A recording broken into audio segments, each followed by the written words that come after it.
and dedication. It's disheartening to note that several of them have been subjected to online abuse due to their decision to participate on this panel. And NASA's security team is actively addressing this issue. We at NASA are acutely aware of the considerable public interest in UAP.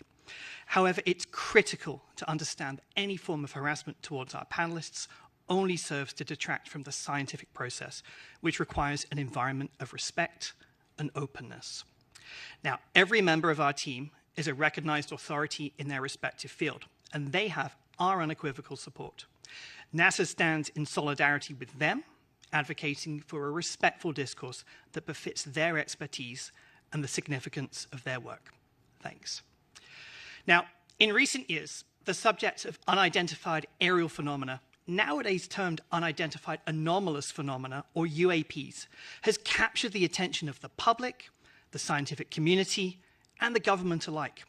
And it's now our collective responsibility to investigate these occurrences with the rigorous scientific scrutiny that they deserve. NASA Administrator Senator Bill Nelson believes that understanding UAPs is vital for several reasons, which is why he directed this study. First and foremost, it provides an opportunity for us to expand our understanding of the world around us. As an organization dedicated to exploring the unknown, this work is in our DNA. Secondly, this study aims to enhance situational awareness. The presence of UAPs raises concerns about the safety of our skies, and it's this nation's obligation to determine whether these phenomena pose any potential risks to airspace safety. By understanding the nature of UAPs, we can ensure that our skies remain a safe space for all. In order to achieve these goals, it is crucial that we employ a scientific lens for our UAP work. It's precisely this rigorous, evidence-based approach that allows one to separate fact from fiction. This team is comprised of experts from various disciplines, which allows them to approach this work from multiple perspectives. And we have greatly benefited from that collective expertise. Now, why do we value a scientific approach? It's because science is built on evidence. It thrives on scrutiny. It demands reproducibility, and above all, objectivity. When we approach UAPs from a scientific perspective, we do not come in with an agenda. We come in needing a roadmap. Indeed, the primary objective of this incredible team of experts is not to go back and look at grainy footage of UAPs, but rather to give us a roadmap to guide us for future analysis. And this is the very scientific method that NASA holds true to its heart. Scientific research is intended to be publicly available and transparent, and NASA prides itself on making its data and images available to the public to learn and explore on their own. By holding public meetings like this one, we aim for open and honest dialogue with the public. We recognize that public interest in UAPs is high and that the demand for answers is strong. Conversations like this one are the first step to reducing the stigma surrounding UAP reporting. Moreover, transparency is essential for fostering trust between NASA, the public, and the scientific community. In order to do things right, we must work together, pooling our resources, our knowledge, and our expertise. And by maintaining open channels of communication, we can facilitate collaboration, encourage the exchange of ideas, and ensure that our work is as robust as possible. Not only that, but our commitment to openness is in itself a reflection of NASA's commitment to scientific integrity.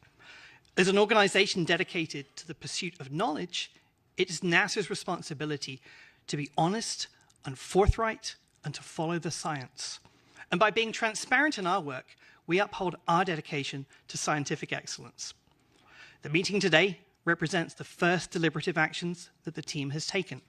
And so it's important to keep in mind that they still have several months of work ahead of them. Their final report will be released this summer, and we will publish it on our website.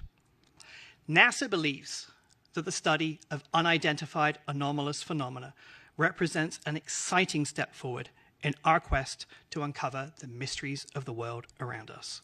By embracing a scientific lens, we ensure that our work is rigorous and reliable, And by valuing transparency and openness, we can foster trust and collaboration with the public. Simply put, this is why we do what we do.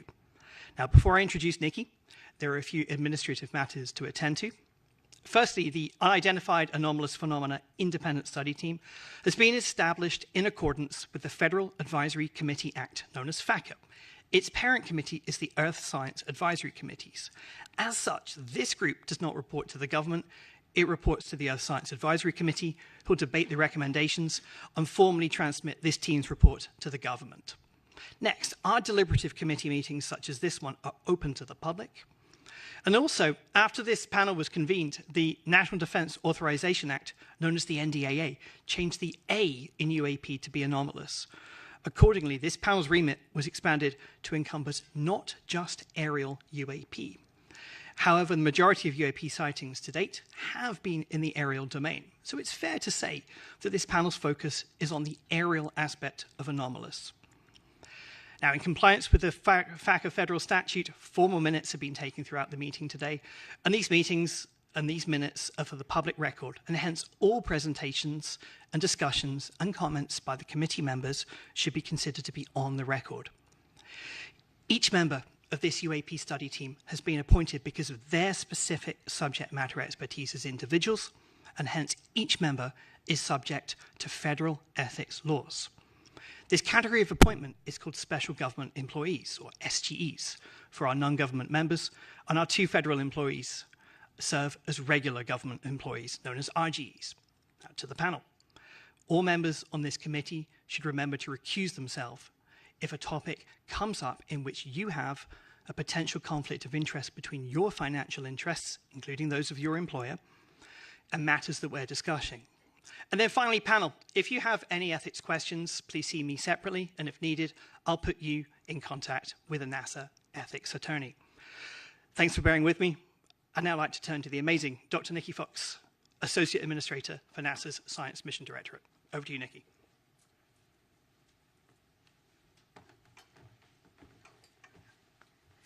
Thank you, Dan, and thank you to all the members of NASA's UAP Independent Study Team.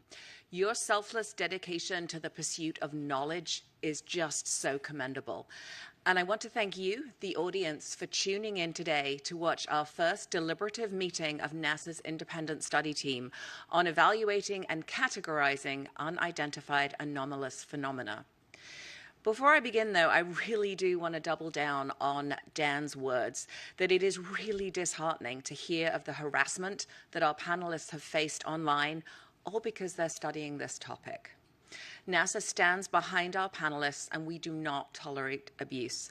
Harassment only leads to further stigmatization of the UAP field, significantly hindering the scientific progress and discouraging others to study this important subject matter.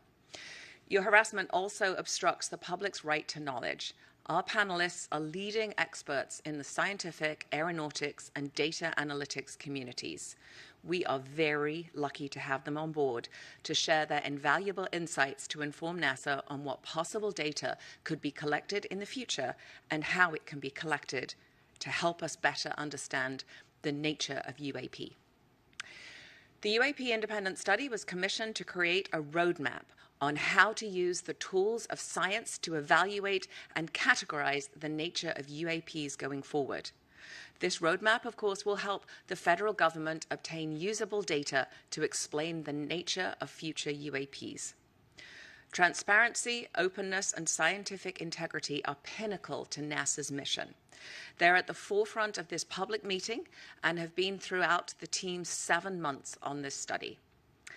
As Dan noted, this is a working meeting, and so the public will have the incredible opportunity to witness the process of science in action. At NASA, we lead the world in exploration and are committed to rigorous scientific inquiry.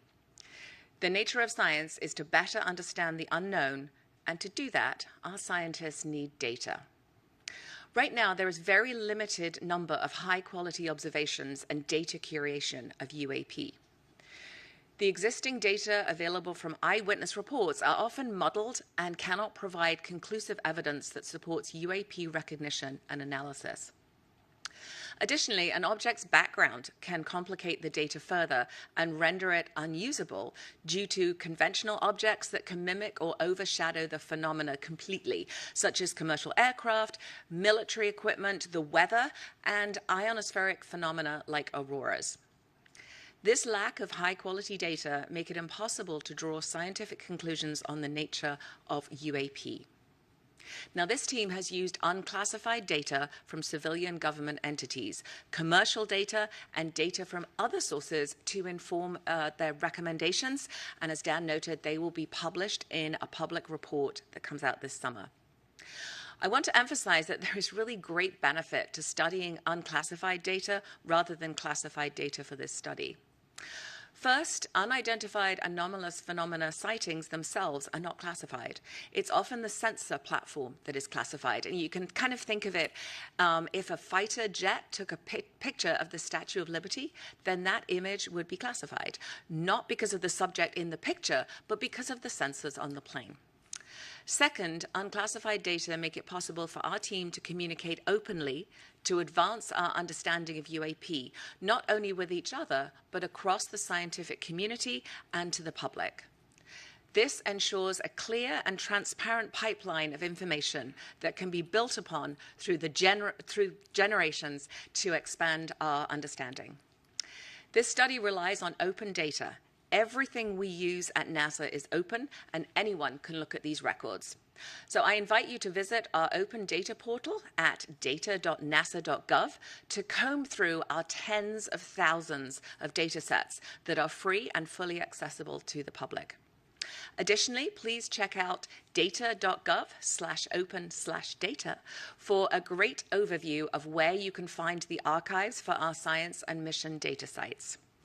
I am very, very much looking forward to hearing the deliberations put forth today from our distinguished panel of experts. Thank you so much for being here. Thank you, Dr. Fox.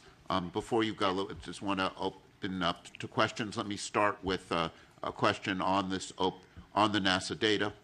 I think one of the important things that we'll be looking at with other data sets and events is the data is not very well calibrated. Can you say just a little bit about how NASA goes through calibrating some of its Earth science data? Oh, yes. I mean, we very, very rigorous Earth science. I mean, all of our data sets, not just Earth science, go through extremely rigorous calibration. We don't release anything until it's really perfect. I mean, we have quick look data that is marked as quick look data.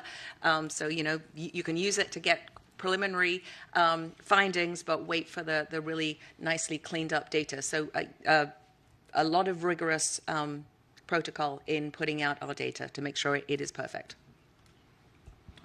Do we have any other questions from the panel? All right. Thank you so much. Okay. Over to you.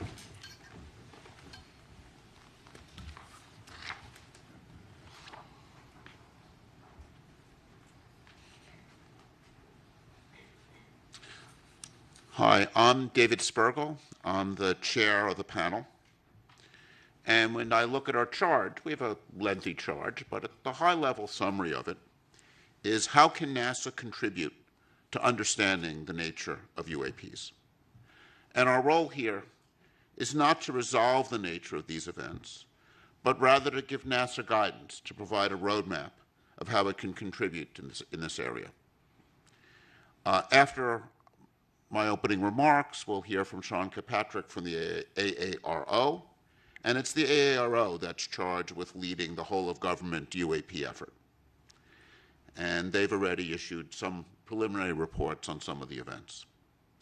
NASA's role is to use its unique capabilities and its role as a civilian agency interacting with the scientific community in an open and transparent manner.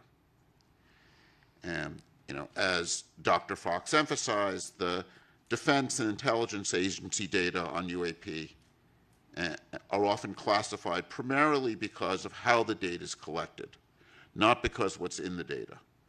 If a camera on an F-35 took a picture of a bird, it's classified. If a spy satellite takes an image of a balloon, and we've had in the news some balloons recently, that data is classified. And that's because of a desire to not reveal our technical capabilities to other nations. NASA, on the other hand, operates in a mode where it's collecting data in the open. And the NASA data is available on websites and is well characterized. And because of NASA being the civilian agency studying air and space, it has a special role to play. And I see our charge primarily as helping identify for NASA ways it could play that role and contribute to understanding. We've gone through a preliminary data collection stage. And to summarize some of the things that we've learned, the current data collection efforts regarding UAPs are unsystematic and fragmented across various agencies, often using instruments uncalibrated for scientific data collection. And if I think about the data that people have out there, it's in many ways what we'd like to think of as citizen science. But again, it is uncalibrated data, poorly characterized, not well curated. And we face, looking through this data, a significant background, a background of many of these events are commercial aircraft, civilian and military drones, weather and research balloons, military equipment, ionospheric phenomenon. We need to characterize how, when the data is taken, when it sees events like this first. The current existing data and eyewitness reports alone are insufficient to provide conclusive evidence about the nature and origin of every UAP event. They're often uninformative due to lack of quality control and data curation. To understand UAP better, targeted data collection, thorough data curation, and robust analyses are needed. Such an approach will help to discern unexplained UAP sightings, but even then, there's no guarantee that all sightings will be explained. Another challenge in this area is what we call stigma. There's a real stigma among people reporting events. And despite NASA's extensive efforts to reduce this stigma, the origin of the UAPs remain unclear, and we feel many events remain unreported. Commercial pilots, for example, are very reluctant to report anomalies, and one of our goals in having NASA play a role is to remove stigma and get high-quality data. In fact, if I were to summarize in one line what I feel we've learned, it's we need high-quality data. And this is not as a research scientist whose work has been primarily focused in cosmology, I would say the lesson of my career has been you want to address important questions, you need high-quality data with well-calibrated instruments. So let me now introduce the agenda. We're going to hear from a number of experts who will be presenting up to lunch. We'll then break at 12 for lunch, from 12 to 12:30. At 12:30, we'll resume, and we'll have presentations by members of the panel on some preliminary ideas for discussion. And that will be a period of time for some open discussion by the panel. We will then have a Q&A session based on questions that have been sent in advance to the website, and we've curated those questions and grouped them together, and we'll be going through a lot of those questions, and then we'll summarize. And then over the subsequent couple months, we'll work on putting together the report, and as Dan said, we're aiming to make a public report available, we hope, by the end of July. So now let me turn this over to Sean Kilpatrick. Hang on. We'll do a couple Q&As. Oh, we'll have some Q&As from me? Okay. From the panel. Any questions on the panel? Thoughts? Yes. We'll get the mic.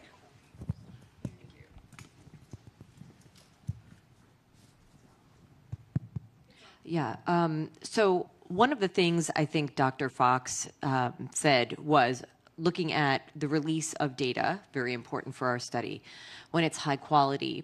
And you have also commented that data are not always perfect when we're doing certain studies. I wonder if you could shed some light on the difference between the application of certain data to certain scientific challenges.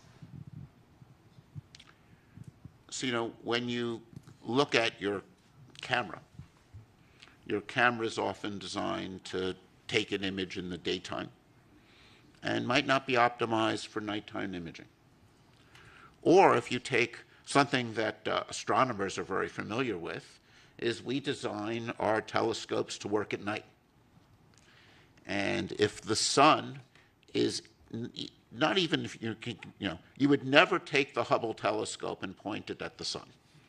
This would destroy its detectors.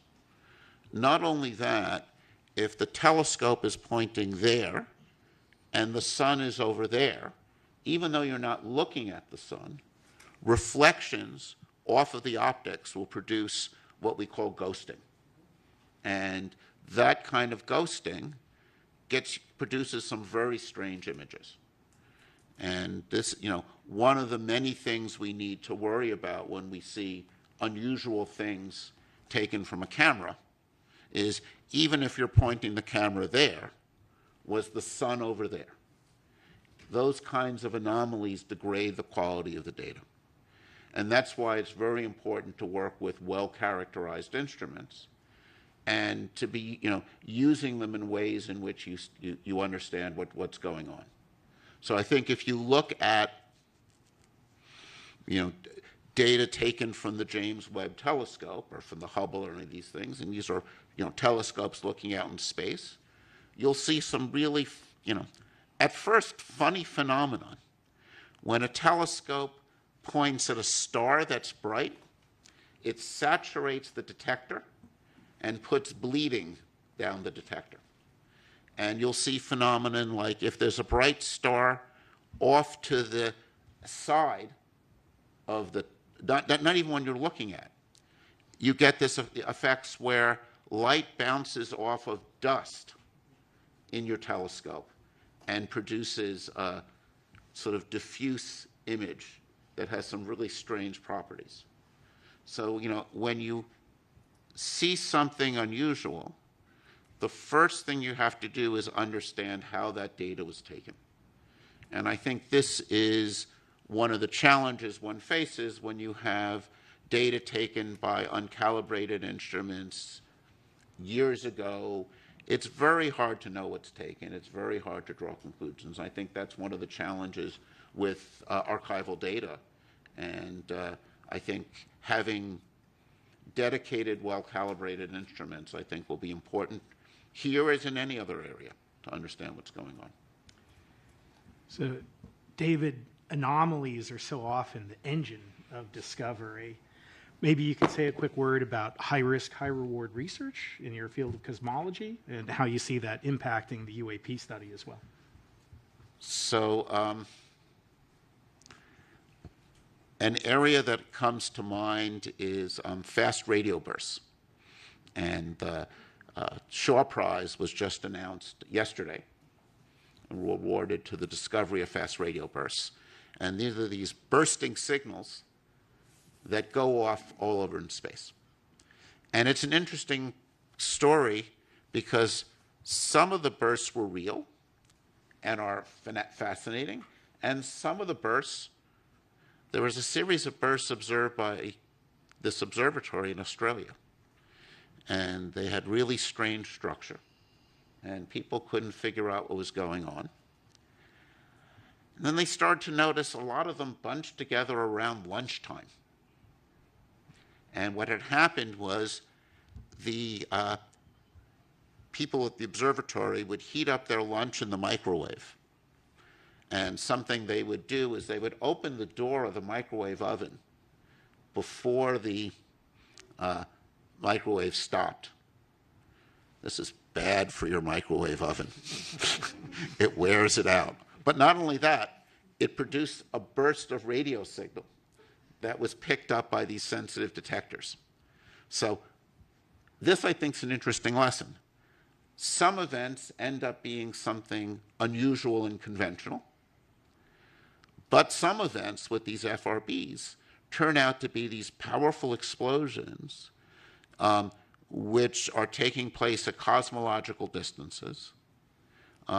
Their nature is still not fully understood. I think they're one of the really most fascinating objects we have, these bursts going out all over space. They're interesting probes because they're kind of lighting up space between here and there. And they're a subject of very active research. And if one looks at the history of these FRBs, at first they were discovered, not believed, then finally confirmed, and they were discovered by instruments that were very sensitive but not optimized for this. And now what we're doing is we're optimizing instruments and optimizing software to look for these events. And it's often these surprises that turn out to be most interesting. And there are phenomena like sprites, which you can think of as upward going lightning, which were seen by commercial pilots and somewhat not believed, right? Because they were very strange. And it was really only when we were able to take very high-speed imaging data, data taken often from places like space station, that we were able to see that and learn about these fascinating ionospheric phenomena. So it's surprises are really interesting. I mean, I think this is one of the fascinating things about the UAP phenomenon. If it's something that's anomalous, that makes it interesting and worthy of study. Other questions? Great. So now let me turn over to Sean.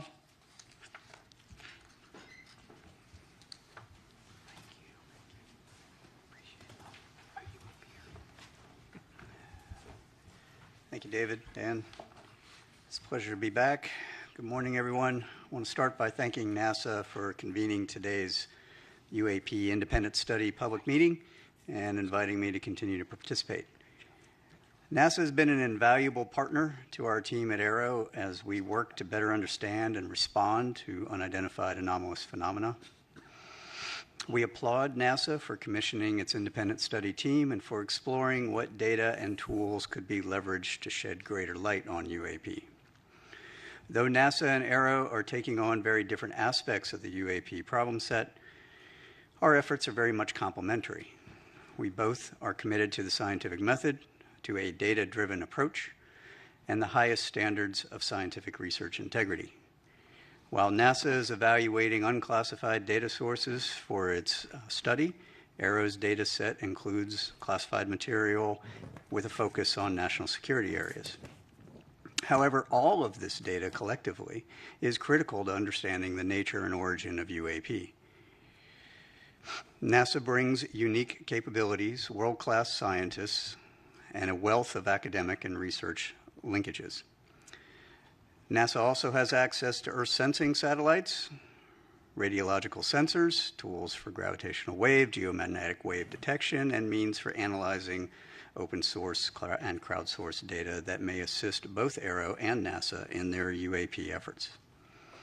We are very grateful for the partnership and welcome the opportunity to join with NASA to share our collective findings with the public as the U.S. government moves towards greater transparency on this issue. Last month, I testified before members of the Senate Armed Services Committee on emerging threats and capabilities and shared some of the progress made since AERO's establishment in July 2022. I discussed AERO's scientific and analytic approaches, its efforts to improve UAP data collection, standardize our reporting processes, leverage our partnerships, and meticulously review the U.S. government's UAP-related historical records. As I told the subcommittee then, the resolution of all UAP cases cannot be accomplished by DoD and the intelligence community alone. AERO's ultimate success will require partnerships with the interagency, industry, academia, the scientific community, and the public, which all bring their own resources, ideas, and expertise to the UAP challenge. We believe robust collaboration and peer review across a broad range of partners will promote greater objectivity and transparency in the study of UAP. Of course, NASA's UAP independent study team was convened very much in that spirit. I also emphasized to Congress that only a very small percentage of UAP reports display signatures that could reasonably be described as anomalous. The majority of unidentified objects reported to AARO and in our holdings demonstrate mundane characteristics of readily explainable sources. While a large number of cases in AARO's holdings remain technically unresolved, this is primarily due to a lack of data associated with those cases, very much along the lines of what David was just speaking about. Without sufficient data, we are unable to reach defendable conclusions that meet the high scientific standards we set for resolution.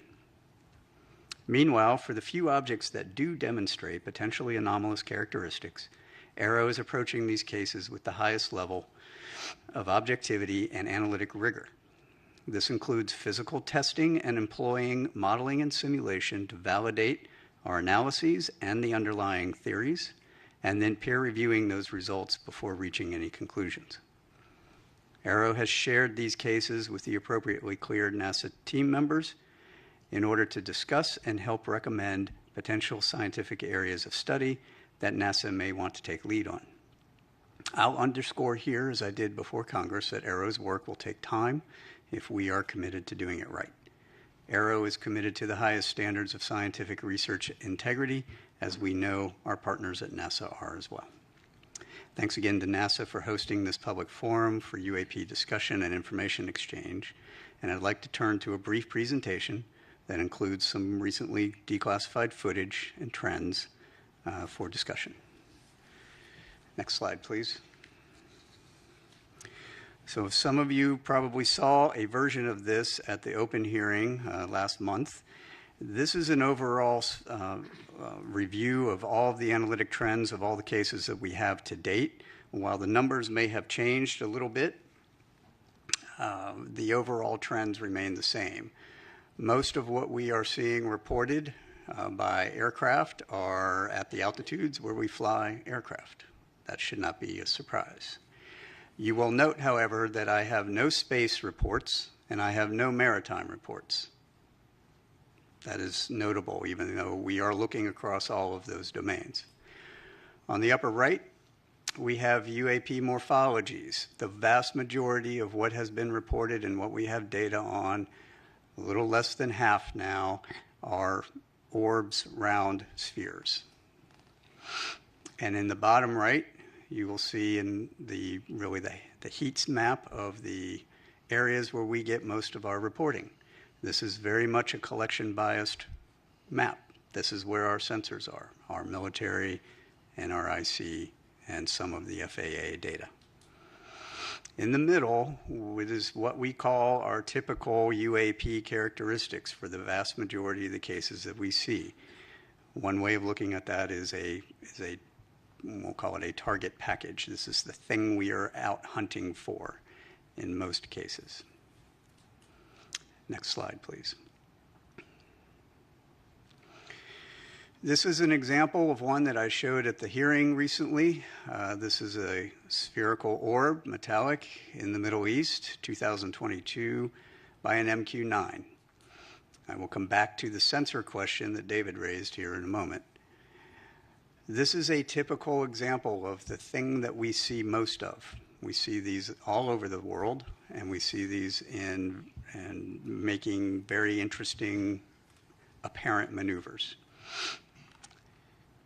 This one in particular, however, I would point out, demonstrated no enigmatic technical capabilities and was no threat to airborne safety. While we are still looking at it, I don't have any more data other than that. And so being able to come to some conclusion is going to take time until we can get better resolved data on similar objects that we can then do a larger analysis on. Next slide, please. I'm going to let this play through. This is a newly released video. You'll notice there are two dots moving back and forth. There is a plane at the bottom that's moving across the screen, and now there are three dots moving back and forth.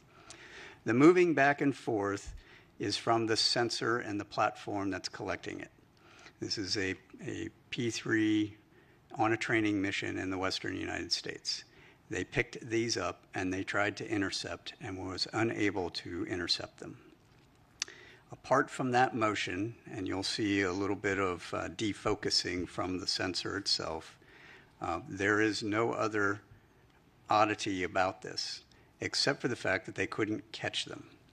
The reason they couldn't catch them is because after further analysis, it was shown that those objects were actually much farther away from the P3 than they thought. And in fact, when we went even deeper, looked at air traffic control data, we were able to match those to aircraft on a major flight corridor heading into a major airport for landing.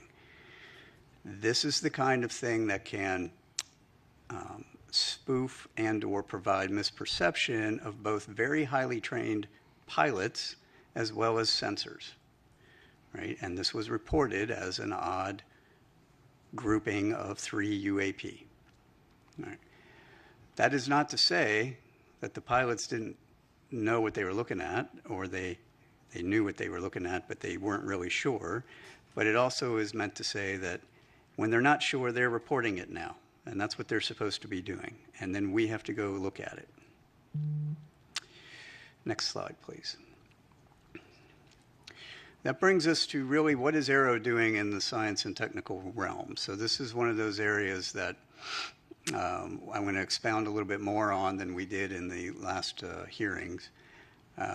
Aero has a robust scientific plan that we are required to then provide to Congress here pretty soon. One of the first things that we're doing is looking across all the existing sensor data against that typical UAP target that I gave you up at the very first slide. That goes beyond DoD and IC sensors. That's commercial, that's civil, that's and with partnership with NASA sensors and NOAA sensors. Understanding if any of these Earth sensing satellites, any of these airborne platforms, any of these ground radars, whether it's FAA or other, can actually see these things, given what we've got so far, is going to be an important first step to understanding which sensors are going to be relevant. From there, we are augmenting with dedicated sensors that we've purpose-built, designed to detect, track, and characterize those particular objects. We will be then putting those out in very select areas for surveillance purposes. Partnerships with academia, exploring the signatures to match to our data. So understanding if a thing is moving and if it is doing certain anomalous activities, what are the signatures we would expect to see? How do we pull on that? And then from there, how do I tune my collection architecture to go after it? Statistical analytic techniques. We're working with a couple of universities on how do I do broader-based statistical analysis on unclassified and classified data so that I can apply those analytics to our holdings. And then AI and ML analytic techniques for searching out through the data what are the objects, what are the targets that we're going after. We have partnerships with both DoD and DOE labs to explore our current state-of-the-art fundamental physics of UAP observations, both current and historical. In other words, if I have objects, those few that are doing some things that are anomalous, what is our current understanding of maneuverability, speed, signature management, propulsion? What are those underlying signatures that we would expect to see, and how do I then pull on that? Our interagency and allied partnerships for calibration of our capabilities. This is exactly what David was pointing at. A vast majority of what we have reported to us are DoD sensors. DoD sensors are not scientific sensors. They are not intelligence community sensors. Believe it or not, intelligence community sensors are very close to scientific sensors. They are calibrated, they are high precision, they are everything you'd ever want to know about a thing. DoD sensors have one purpose. They are to identify an object that is known and put a weapon on it. That is what they're for, right, predominantly. So understanding how do you calibrate those against these known objects? How do I fly an F-35 against a weather balloon at different speeds and different altitudes and different sun conditions and different lighting conditions and heating conditions? Those are all important measurements that need to be done, and we are in process of doing that right now. That table on the right is a very simplified version of our entire test matrix, which you would not be able to fit on 3 of these slides against all of our sensors across all of those phenomenologies. That will be useful in order to then train our operators, pilots, and sensors against the known objects. And then finally, our pattern of life analysis. This is essentially baselining what is normal. I have all these hotspot areas, but we only have hotspot areas because that's when the reports come in from the operators that are operating at that time. They don't operate all the time. So to have a 24/7 collection monitoring campaign in some of these areas for 3 months at a time is going to be necessary in order to measure out what is normal. Then I'll know what is not normal. Right, when we have additional things that come through those spaces. And that includes space and maritime. Next slide, please. Which brings me to some of my recommendations for the panel and their consideration and deliberation. Some of these we're going to be exploring with our new NASA embed, whom I'm happy to be welcoming on pretty soon, who's going to help us in our scientific plan.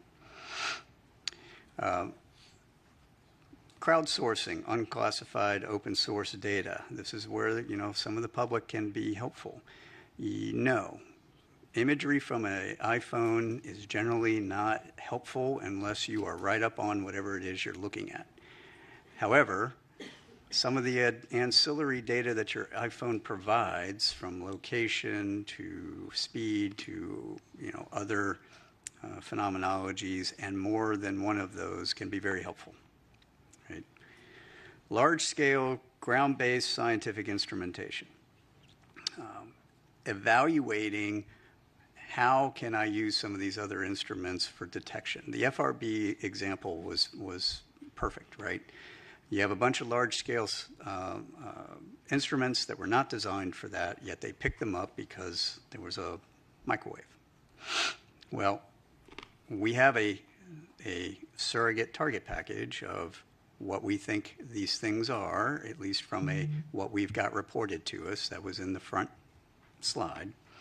Understanding how can I evaluate that against all of these other instruments, and do any of them have a chance of picking anything up that would be helpful in tipping and cueing us to get other sensors on target. I think leading that evaluation of the scientific ground-based sensors would be useful. Also, the same thing for the Earth Sciences satellites, as we mentioned before.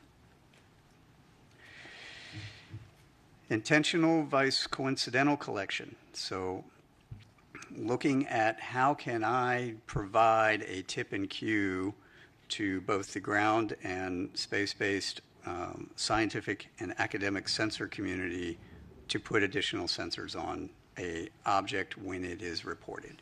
I'm currently doing that with Aero, the Joint Staff, the commands for when they get tip and cue, right?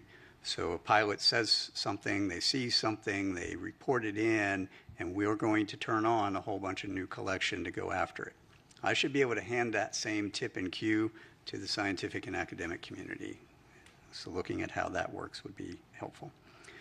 Peer reviewing advanced capabilities, the parameterization and the publication of that have not yet been engineered. We understand a lot of fundamental physics.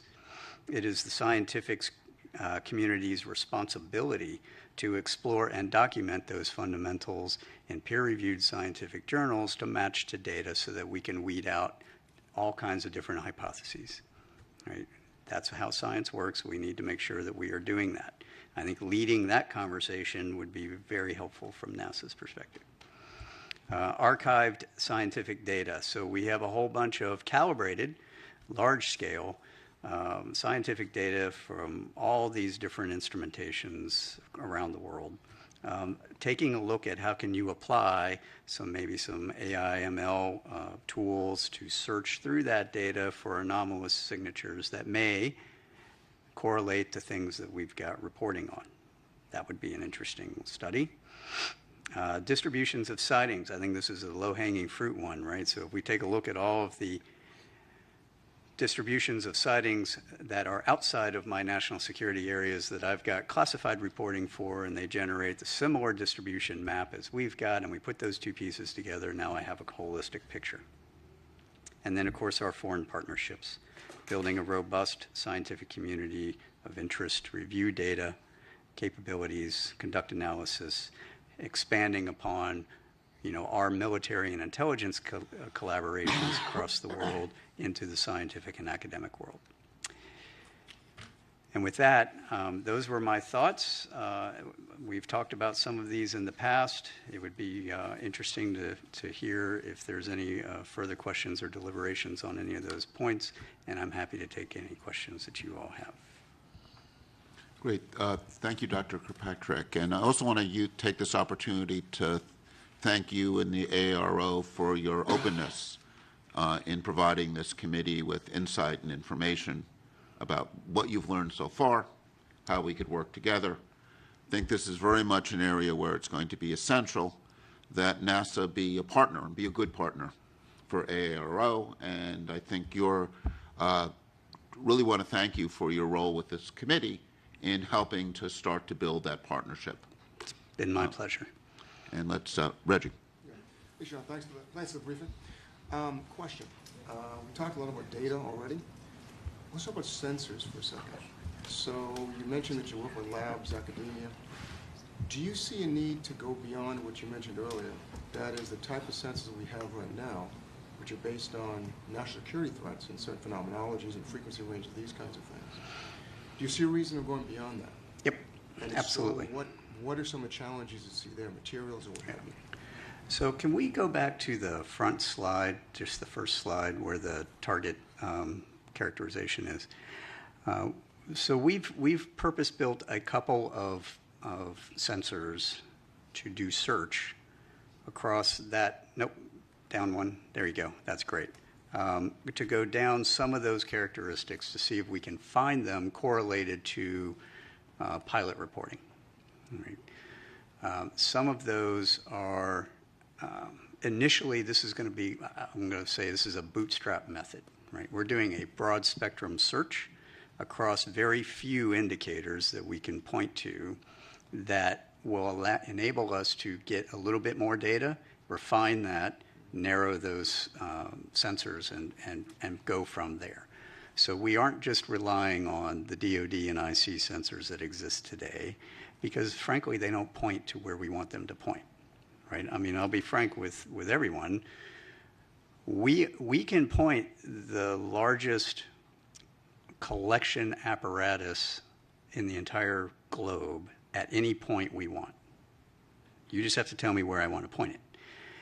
Second piece of that is a lot of what we have is around the continental United States. Most people, including the government, don't like it when I point our entire collection apparatus to your backyard, right? It's not allowed. We have some laws about that, and we've got to figure out how to do this only in the areas that I can get high confidence there's going to be something there, and high confidence I'm not going to break any laws doing it. Right? So there's a trade there. So some of these ground-based point detectors are going to be necessary for that, to point up, to point out, to search. Coupled with, we're evaluating a number of sensor opportunities across different organizations, academia, industry, whatnot, that already exist or are being built for similar purposes or maybe other purposes that I might be able to recalibrate for this and see if those will have a chance of seeing that target. Right? So that's where the modeling and sim comes in. Can I take that target, put it into your sensor, and have a chance of seeing it? If I can, then I might want to use that. Right. Oh, wait. Who's next? Are you? Nadia. Go. Thanks, Sean. I have the questions you probably don't want, which are about numbers, unless I missed them during your presentation. You had said that only a very small percentage of your cases display signatures that could be anomalous, and then followed that up with the few objects that do demonstrate potentially anomalous characteristics. What numbers are we talking about? How big is your database? How many years was it collected over? And were those observations made? And then by few, what do you mean? Right. No, that's a great question. So this chart, as I mentioned, we've updated with our current data holdings. At the time of my open hearing, we were at 650 cases-ish. We are now over 800. We are putting together our annual report, which will be due August 1 to the Hill. And in it, and there will be an unclassified version, as there always has been, we will have those updated numbers at that time. We roughly get, I mean, you can do the math, you know, it depends anywhere from 50 to 100-ish new reports a month. Now, the reason we had such a big jump recently is because I got FAA's data integrated in finally, and so we ended up with like 100 and some odd new cases. So there's reason why it's going to fluctuate.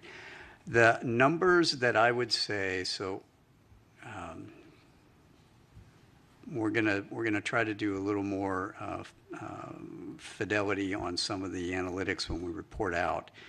But the numbers I would say that we see are possibly really anomalous are less than single-digit percentages of that total database. So maybe 2 to 5-ish%. Wait. Who's next? Is this on? Hi. All right. I'll stand up because I'm I'm gonna on get the to other end of the room. Thanks, Sean, for your presentation and for some of the video footage that we saw. While we're all good scientists on this panel, I think that I look at it with an untrained eye of looking at that video. And so I see 3 spots moving, and everything else in the background looks like it's stable. Can you talk a little bit more about either the sensor platform or what we're seeing that's stable in the background? Because they've been identified as airplanes, and there's clear description of from other data sources that came in to help clarify that. But when I look at this, what are all of the white spots in the background that we're seeing that are stable? So those are that's a star background. Pretty sure that's a star background. Now, so you're looking at those planes were roughly 30 to 40-ish miles away, if I remember correctly. And when you see that smaller plane that comes in at the bottom, that one was much, much closer. It was like maybe 6 to 10 miles away, right? And so the jitter in the sensor is what you're looking at. Right, okay, so the 3 spots, because they look like they're moving at about the same... Right, they are. Right, and if they were flying together, but they're not, is what I'm hearing. This is the sensor moving. They're in a flight line. Right. So they're equally spaced in a flight line, and the sensor is jittering. Thank you. Yes. Appreciate that. Yes. Wait. next? Walter's been waiting. Patiently waiting. Okay, if you go to your first slide, if you don't mind, not the title slide, but the one trends that had slide, the trends. please. Yeah, it's the previous slide. There you go. Thank you. So I want to make sure I understand the slide. It says typically reported characteristics, and there are a bunch of things here, like, for example, size, altitude, speed. If it's being observed from a single sensor, use the example of like the airplanes that were coming in. And if you don't know how far away they are, how do you assess the size? Correct. How do you assess the speed? This is what people would report, but it isn't necessarily, What for is example, real. the size of the object or the speed or any of the rest of it. Do I understand that correctly? Partially. Okay. So this is not all single sensor observations. Some of these are very much multi-sensor observations. Okay. And this is parameterized to cover the range of things for any given parameter, the range of what's possible and what has been observed. Okay, and then on the next slide, the one where you've got the, whatever Orb. it is, the meatball moving across the screen. Right, that one. So was there any look at sensor artifact, data processing artifact? I mean, the first thing that, whenever I see anything that's anomalous, I look at how was the data collected. Yeah. So yes, these are so this is an EO sensor on an MQ9, and we understand that very, very well. So that is a real object. Absolutely. Anna Marie. You mentioned that in the partnership with academia, you also use AI ML techniques for existing data sets, possibly some of them open source. Can you explain a little bit more what kind of AI ML techniques you're using? Are these about anomaly detection? Are you using anything related to natural language processing? Are you using anything related to computer vision? Right. So we're looking at a number of different capabilities that span, I think, a lot of what you've just said. So we've got, we haven't applied it yet. We are researching how we're going to apply it. So natural language processing for the reports from pilots, absolutely. Right.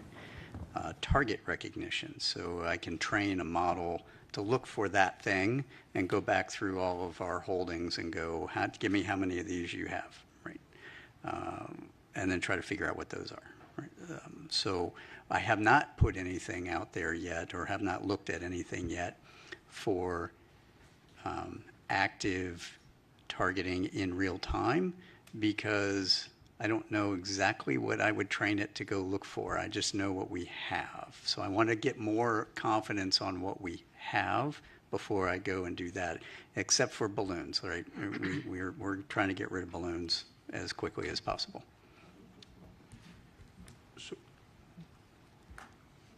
So, Sean, I just wanted to begin by thanking you for your service to this nation and this committee. You don't exactly have the easiest job in Washington. So no, I do not. Appreciate it. I'm glad you recognize that. Yes, we certainly do. I also want to commend you noting the international partnerships. Spain just signed the Artemis Accords yesterday, increasing the membership to 25. I think that's a global partnership that you could leverage. Only 170 more countries to go, NASA, before we have everyone signed up. I just have two questions. One, relative to what Nadia was asking you about the number of anomalous phenomena. What makes it anomalous in your view? What is the phenomenology where you're pulling those cases out and saying this is truly unexplained? And then my second question would be relative to the stigma. How damaging is that in your view? And what in particular do you think NASA can do to help remedy the situation? Those are great questions. I'm going to take the second one first because I know we're getting short on time. The stigma has improved significantly over the years since the Navy first took this on some years ago. It is not gone, and in fact, I would argue the stigma exists inside the leadership of all of our buildings, right, wherever that is. My team and I have also been subject to lots of harassment, especially coming out of my last hearing, because people don't understand the scientific method and why we have to do the things we have to do, right? And because we can't just come out and say, you know, the greatest thing that could happen to me is I could come out and say, hey, I know where all these things are. Here you go, right? But I don't, right? And it's going to take us time to research all that. People want answers now. And so they're actually feeding the stigma by exhibiting that kind of behavior to all of us, right? That is a bad thing. Where can NASA help? I made that recommendation on NASA should lead the scientific discourse. We need to elevate this conversation. Right? We need to have this conversation in an open environment like this where we aren't going to get harassed. Because this is a hard problem. It is a hard target problem. We need to understand what is the things that are in all of our domains, space or air or undersea, and how do we make sense of that? Right. Your first question on what makes it anomalous to me, we actually developed some definitions on all of these things. We gave it both to the White House and to Congress. I think we've got some of that into law now, but essentially anomalous is anything that is not readily understandable by the operator or the sensor. Right? So it is doing something weird, whether that's maneuvering against the wind at Mach 2 with no apparent propulsion, or it's going into the water, which we have shown is not the case. That is actually a sensor anomaly that we've now figured out, and we're going to be publishing all of that. Those kinds of things make anomalous. Signature, we'll call it signature management, but it's things that are not readily understandable in the context of, hey, I've got a thing that's out in the light. It should reflect a certain amount of light. If it doesn't reflect that amount of light, something weird. I think we have time for one last question. Sean, you recommended foreign partnership with NASA. I'm curious, especially given your map, have you, as Aero, partnered with international agencies, and is there ways for reporting to your? Mm-hmm. So that's a great question. I want to expound on that just a little bit. So I have just held our first Five Eyes forum on this subject last week, I think it was, or earlier this week. I don't know. Dan was there, and we have, we've entered into discussions with our partners on data sharing. How do they do reporting? What kind of analysis can they help us with? What kind of calibration can they help us with? What can we help them with? And we're establishing all of that right now. And they're going to end up, sending their information and data to us to feed into the process that we've laid out for how we're going to do all of this. Beyond that, I have not had either the time or the bandwidth to do, and that's why I would look to NASA to expand the scientific and academic relationships that they have across all of our allies and partners on how can we bring them into the fold. That's where I think there's a lot of benefit to NASA taking lead on that. Great. Thank you. But one just clarifications for people who don't know, what are the Five Eyes? Oh, I'm sorry. For those of you that aren't familiar with the Five Eyes, those are that's the UK, Canada, Australia, New Zealand, and the United States. So those are the 5 partners. Terrific. So thank you very much. Thank you.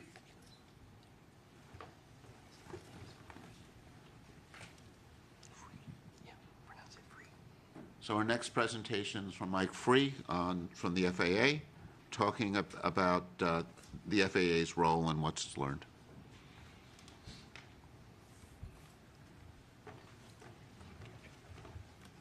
Would like to thank the panel for the opportunity to come and give an overview of the FAA and some data points around the FAA's mission, the data the FAA provides to provide the framing of what are the surveillance systems that we can bring to bear, or there's data around those sensors, as well as to frame the limitations of those. I know Sean talked about some of the data points that are used and being integrated, so hopefully this will give you an overview of the FAA's mission as well as those data points. Next slide, please. So the FAA's mission is quite large and complex. By a factor of 2, we operate more commercial aircraft than any other country. I think we're second only to Australia in total airspace, but largely because Australia has a very large oceanic volume that they're responsible for managing. So it is a very complex, very large national airspace system. We have over 14,000 controllers, 520 air traffic control towers, which are located at the highest density of airports and I'll refer to those as towers in subsequent slides. We have 147 what we call terminal radar approach controls, or TRACONs, and those are manned control facilities at the high and medium density airports around the nation, as well as 21 air route traffic control centers, which manage the control of air traffic in the en route environment. There's over 19,000 airports. Over 5,000 of those are associated public airports, with the remaining 14,000 plus private airports. Next slide, please. So the FAA's mission is primarily around safe and efficient control of manned aircraft. That has been our historical mission, and it remains our primary mission. Certainly as we talk about new entrants with UASs and advanced air mobility and some of those things, there will be an evolution of the FAA's mission to include safe operation of the NAS with those new entrants. But the architecture and design of the NAS is geared around safe and efficient control of aircraft and manned aircraft. Certainly the commercial aspect, the commercial flights are a primary focus of the agency. We certainly support general aviation and flights as well. But again, our mission is around manned aircraft and safe and efficient operation of those. By the numbers, over 16 million flights yearly, 5,400 flights at the peak time of any given day, 45,000 daily flights, 25 million GA flight hours per year. A very large, very complex operation that we're responsible for managing. We certainly provide a significant contribution for that service to the nation in the form of product toward a GDP. Next slide. So as we get into the discussion of surveillance services, I want to provide a little bit of framework around the categorization of our surveillance services, and we primarily break those into two bodies. The cooperative surveillance, which is defined by a sensor that's avionics or equipment on board the aircraft that works in conjunction with ground-based sensors. The non-cooperative surveillance is independent. This is basically the classic radar. RF energy is transmitted out, reflects off the target, and we receive that signal, and from that return we can determine where that aircraft is. Typically, these cooperative and non-cooperative sensors are co-located together. The cooperative mounted on top of the non-cooperative radar. So from a data perspective, I think in this panel, in this study, I think that the cooperative sensors, those are neither unknown or anomalous. So for the purposes of this briefing or the rest of this briefing, I'm going to focus on the non-cooperative aspect. Next slide, please. So again, from a standpoint of the mission of the FAA, is primarily around manned aircraft, and I think that serves as an important framework for the data points and the type of data that we can bring to bear for this panel. So we break our systems and the design of the systems into different types of systems. So we have short-range radars, which are typically located at the high and medium density airports. And those operate from a range. They have a detection range of between 40 and 60 miles and an altitude detection capability of about 24,000 feet. The long-range radar systems have a detection range of 2 to 250 nautical miles with altitude detection up to 100,000 feet. So that provides the basic the framework for those. I will mention the Automatic Dependent Surveillance Broadcast, or ADS-B, only from a context that does serve as a primary data source and a preferred data source for the management of the airspace system, but it is a cooperative system, and for the purposes of the next slides, as I get into the discussion of the coverage and the type of detection for those non-cooperative targets, it is not considered as part of those. And also surface surveillance is also something that we provide, but again, for the purpose of the study, I only include those for just a completeness perspective. The one final point, as I talk about manned aircraft and primary mission for the drones and balloons and things of that nature, their basic premise is to operate in a not to interfere basis, that they are not to interfere with manned operations. And that's a fundamental aspect as we talk to the data and what we can and can't detect with respect to those non-manned systems. Next slide, please. Realizing this is an eye chart, I wanted to provide just a graphical or pictorial depiction of where our sensors are located. The green, blue, and pink balloons, if you will, represent our short-range radars. Those are located at airports. Those are where those are sited. The two reddish balloons, they have letters in them, a 4 and a C. Those represent our long-range radars, the ARSR 4s and CARSR systems that are used in the context of both from an air traffic control perspective as well as for a national defense and homeland security mission. And the perimeter, the ARSR 4s are located around the perimeter of the country, equally spaced, and the CARSR systems are located on the interior of the U.S. I will point out that this only depicts the CONUS. There are systems, ATC, both short-range and long-range systems, Hawaii, Alaska, and Caribbean. Those are not depicted here. I didn't think they were necessary for the purpose of understanding the surveillance. And I will also point out that both for this slide and the subsequent coverage slide, I do not talk to any classified DoD or DHA systems that are in operation. Okay, next slide, please.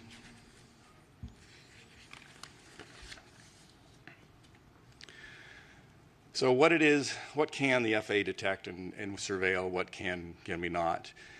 This slide gives you a by altitude slice of what it is that we can detect. So if you look at the square that's labeled 1,000-foot AGL, that depicts by sensor for an aircraft that is 1,000 feet in altitude, what is the range at which we can detect that aircraft. And so on, as you get higher in altitude, or higher in altitude, you can detect it at further range. And that's basically a phenomenon of the curvature of the Earth and the line of sight aspect of these radar systems. So pretty good coverage across the U.S. at 10,000 feet and above. This is a mathematical model based of a pure line of sight as well as some geographical screening. As you can see in the western part of the U.S., there is screening due to the mountains and those sensors.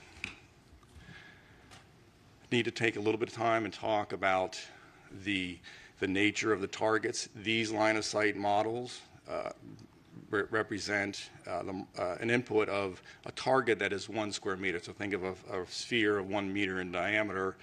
That's the assumption that goes into these models. So if you think about that in the context of other forms of aircraft, a 4th generation F-15 or F-18 is in the proximity of about 1 square meter, perhaps a little bit larger. A large airliner is perhaps 100 square meters. A small UAS is perhaps a 0.01 square meter.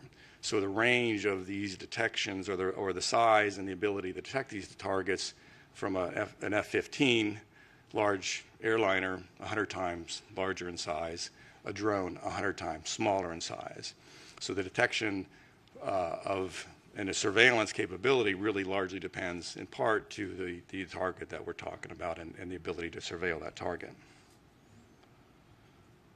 All right, next slide.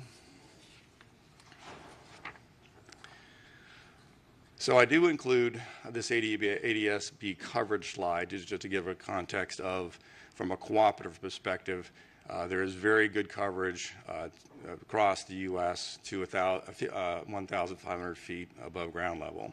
So this provides a context of when we look at the data and start getting into discussion of what it is we can detect. This will certainly be, for those cooperative aircraft that have ADS-B, we could certainly detect those to a pretty low altitude across the U.S. All right, a couple of data points. I think I know Sean certainly talked about some of the data points, and I can provide a little bit of insight from an FAA perspective. Drones. Drones are a pretty significant challenge. There's 880,000 registered drones in the U.S., small drones, I should say, Part 107 drones. Many tens of thousands of those are operated on a daily basis by commercial operators. It's not clear how many private drone operators are taking their drone up for a quick flight. But as I said earlier, those are regulated they're regulated to operate below 400 feet in altitude. So again, it's the drone aspect is for those small drones in particular, and as well as all classes of drones. There are regulatory restrictions to where they can and cannot fly, basically avoiding and not interfering with manned aircraft operations. Second data point, we talked about balloons. The Weather Service, we know on 92 weather stations that release balloons twice a day. At 6 a.m. and 0000 Zulu and 1200 Zulu. Typically 2-hour duration. They fly up to 100,000 feet where the envelope bursts and then the payload descends back to Earth. So certainly, at least 184 balloon flights daily in the NAS. Not to consider universities and hobbyist balloons that may be launched, but those are typically small in size. And finally, Sean did talk about UAPs and FAA data. A couple of data points that we do report. There is a process by which air traffic controllers can report UAP sightings or events. Historically, those have been in the range of about 3 to 5 reports per month that have been reported. We did see an uptick of reports in August of 22 that went up to about 8 to 10, perhaps due to Starlink launches. And finally, with the Chinese weather or the Chinese balloon incident in February, we did see a significant uptick, and there's like 68 UAP reports that started in February, and we've seen a large number, subsequent to that. I think that's all I had. Any questions? Do you want to take the question? It's easy. Actually, you can choose the questioners. It's easier from your angle than from mine. All right, Walter. Yeah, so two questions about the radar data coverage. First one is, do you retain any of the data, or is it just cycled over as? There is a long-term retention of data. I can't recall exactly how long retain that. There's certainly a requirement from a retention from a legal perspective. Yeah, exactly. But I do know there is some periodicity measured in a term of months. Is it retained in terms of like the raw radar, or is some processed form of data that's retained? I believe it's a processed form of data that is what was displayed on the, whether it's an en route ERAM system or the STAR system. And then the other question is for the radars, are they operated in any sort of a tasked mode, or are they constant search mode? The current systems in our inventory, they're fixed face, and they just rotate at either 12 RPM or 5 RPM, depending on whether it's an en route or a terminal surveillance requirement. All right, next question. Yes. Mike, forgive me if you mentioned this earlier. You said, I think you said 3 to 5 reports per month. Per month. Out of how many? That is 3 to 5 reports per month for all of the controllers in all of the U.S. So there's a process by which if they see something and they want to report that, they can go to report that to the den, we call it, but report, hey, I saw something, I don't know what it was. So that's 3 to 5 per month across the entire 14,000 controllers per month. So 45,000 operations any given day, 30 days, however many days in a month, it's a very small percentage. Can you describe actually about this? How do you encourage to report? Do you feel like the stigma on UAPs is impairing the reporting? Do you feel the reporting is biased? I'm not aware of I'll answer it this way. The process by which UAP is reported is part of the air traffic controller order. So basically, the air traffic controllers are allowed. It says, if you see something, here's a process by which the procedure by which you would report it. Other than that, I'm not aware of any specific stigma or limitations, and I'm probably not in a good position to speak to that. Other than there is that process, and that is the process that we use, and is what represents those numbers I talked to. And if I may have, I had a question prior to this one. How do you decide the sites where you deploy? We saw the map, and it has some very good coverage on the coastal areas. There were some areas of lack of coverage. Yeah. So if you go back one slide from what's presented here, what you'll see is in the eastern half of the U.S. there's a lot better coverage, but that's because there's a lot more population in the east, and therefore a lot more airports. And these systems are historically sited at the airports in support of those airport operations. To the west, obviously, it's less dense and fewer systems. Now, that's from an ASR, the short-range radar perspective. The long-range radars are pretty much equally spaced in order to provide the maximum coverage from a homeland defense and security perspective, as well as with the higher altitude flights, the en route cruise phase of air traffic control. Warren.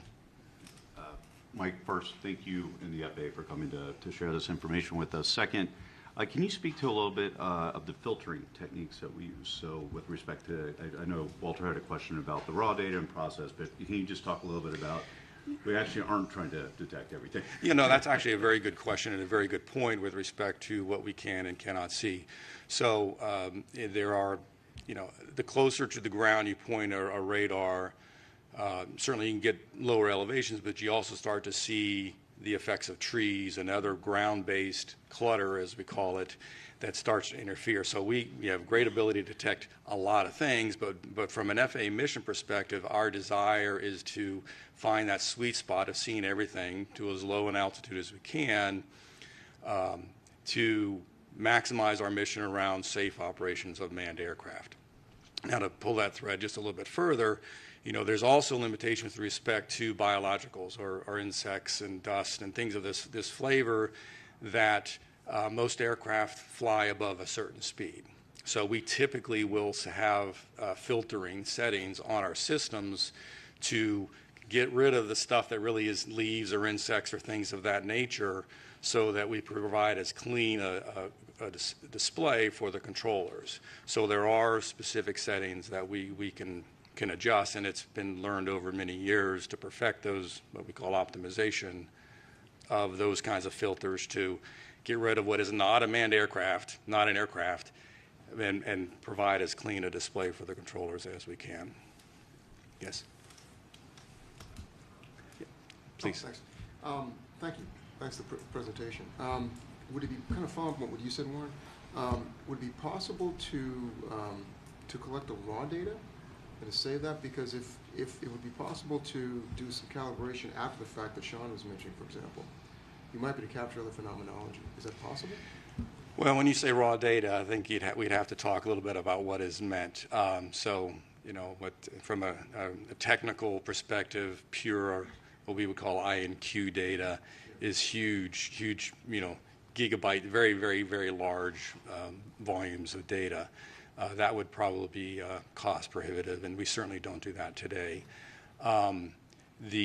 There are, again, we do record data, but it is effectively the data that has been through some form of these processings and these filterings. We do that today, but it certainly, with enough time and money, we could certainly collect that data, and I think it would be we'd have to look at the challenge of how we would go about modifying the systems or introducing new ways to collect that raw data as you described. Certainly it's feasible, it's possible, but it's not without technical challenge. One more question on the Yes. 184 balloon flights daily. Are those characterized, or you just know they do that and then they just end up where they are? So under the balloon, I'll call it Part 101, the regulations for balloons, there's very specific requirements. So for National Weather Service, before they release those, they'll contact the local air traffic facility.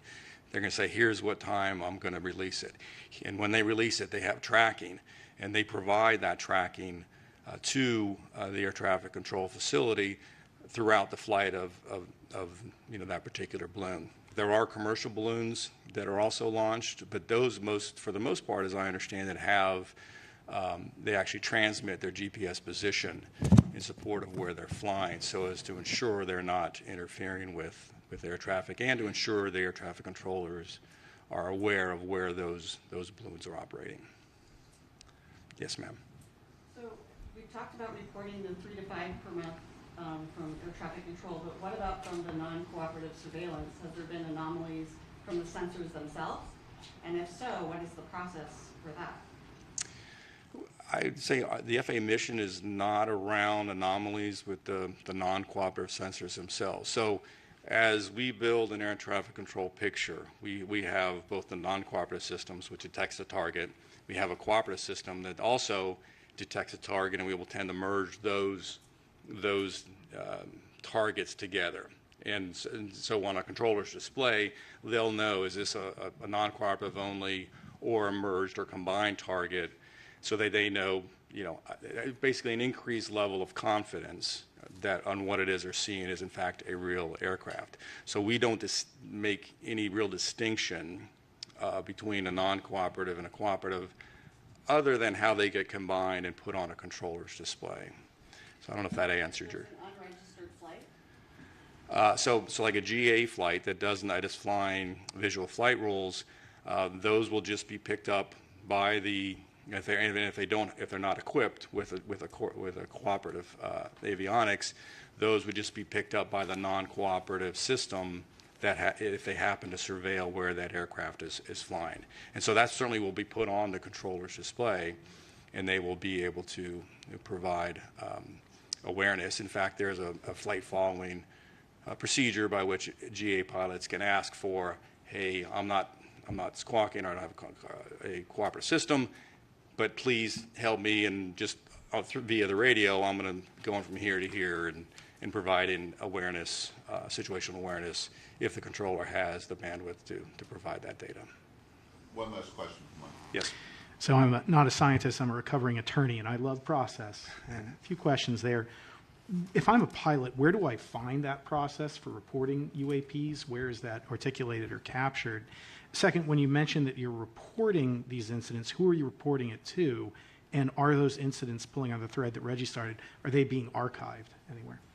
I believe they are archived. They're reported to the domestic network, event network. It's an FAA organization or function.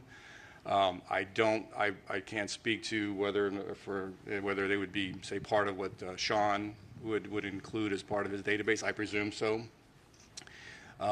So I think that was the answer to the second question. What was the first question again? I'm sorry.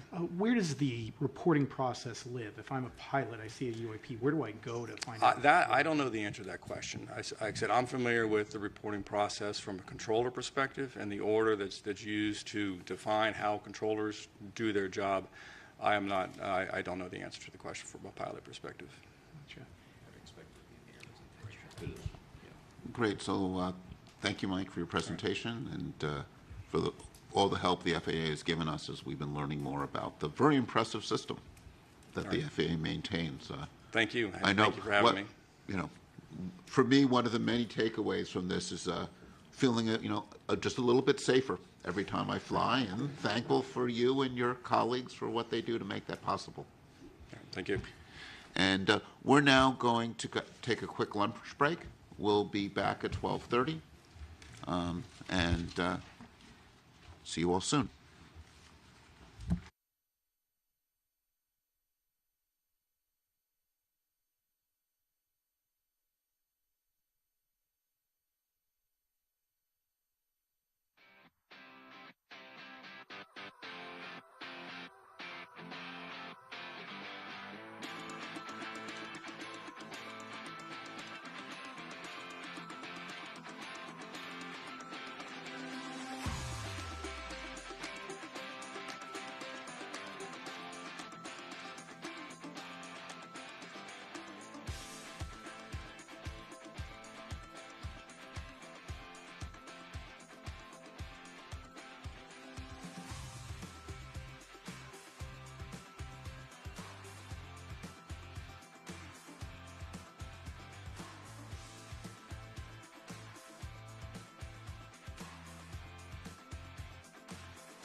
series of short presentations by members of the panel on their thoughts on different aspects of our charge. And the format is we're going to have them come up to the podium and speak. And I'm going to ask each of the speakers then to take questions. It's actually the angle with this setup is you can see the people better from the podium than I can, where it's hard to see people behind you. I'm going to try to manage the time. So as those questions come to an end, I'll cut you off and bring up the next speaker. And we'll move through the 6 topics, and then we'll have some time at the end for some general discussion.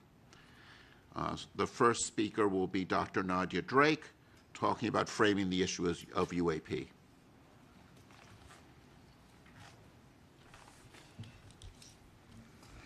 Hello, and welcome back from lunch, everybody, and a welcome to those of you watching us virtually. I'm Nadia. I am a scientist by training.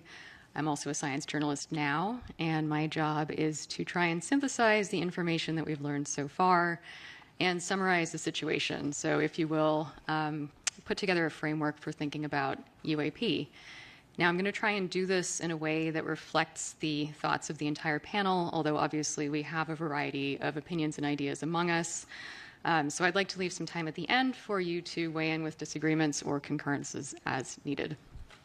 So first, a housekeeping matter. The definition of UAP changed during the 7 months of our fact-finding process. UAP initially stood for Unidentified Aerial Phenomena, with aerial referring to events occurring in Earth's atmosphere. That A is now defined as anomalous, which includes the space, air, and undersea domains. As a panel, I think we have decided to continue focusing our recommendations on the aerial domain, because that is where the majority of sightings and events have occurred, and also because we couldn't fully pivot to address the expanded scope of the new acronym. Beyond that, there are 3 points I want to make. The first is that for a number of reasons, UAP are obviously quite interesting, right? That is why we are here.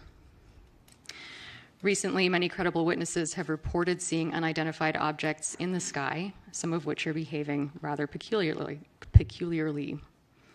In some instances, these reports include corroborating data from various instruments, various sensors. The challenge that we have is that the data needed to explain these anomalous sightings often do not exist or are incomplete for generating a conclusive analysis. This includes eyewitness reports, which on their own can be interesting and compelling, but often lack the information needed to make definitive conclusions about an object's provenance. We as a panel are thinking about the types of data that might add value to those reports and which could be useful on their own.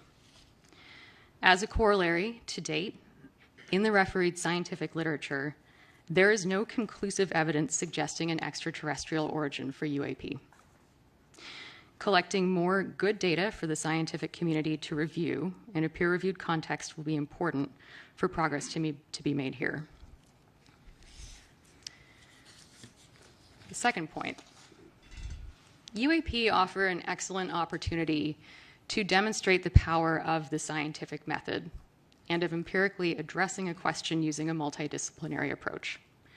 It is our job as a panel to make some recommendations about how NASA might go about tackling this topic scientifically, taking advantage of the agency's resources, global outreach, and reputation. Key points to keep in mind here are that science is hypothesis-driven.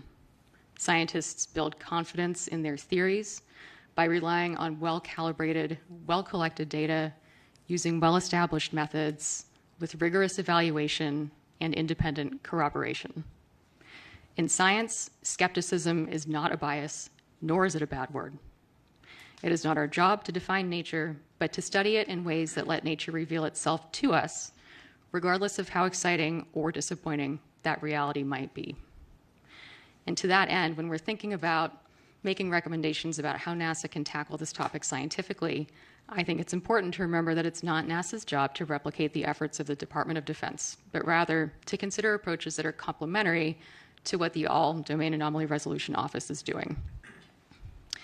And so one of the questions that we as a panel, I think, need to center is, what can we recommend that NASA can do that the DoD cannot? Third point, to that end, What are we even looking for? How are we defining this problem? And how do the available data define what seems to be, to borrow a cliche, a very slender needle in a very big haystack? We heard a little bit about that today from Dr. Kirkpatrick, who reported that there have been 800 events collected over about 27 years. And between 2 and 5% of those events display signatures that could be anomalous, defined as anything that is not readily understandable by the operator or the sensor, something that is doing something weird.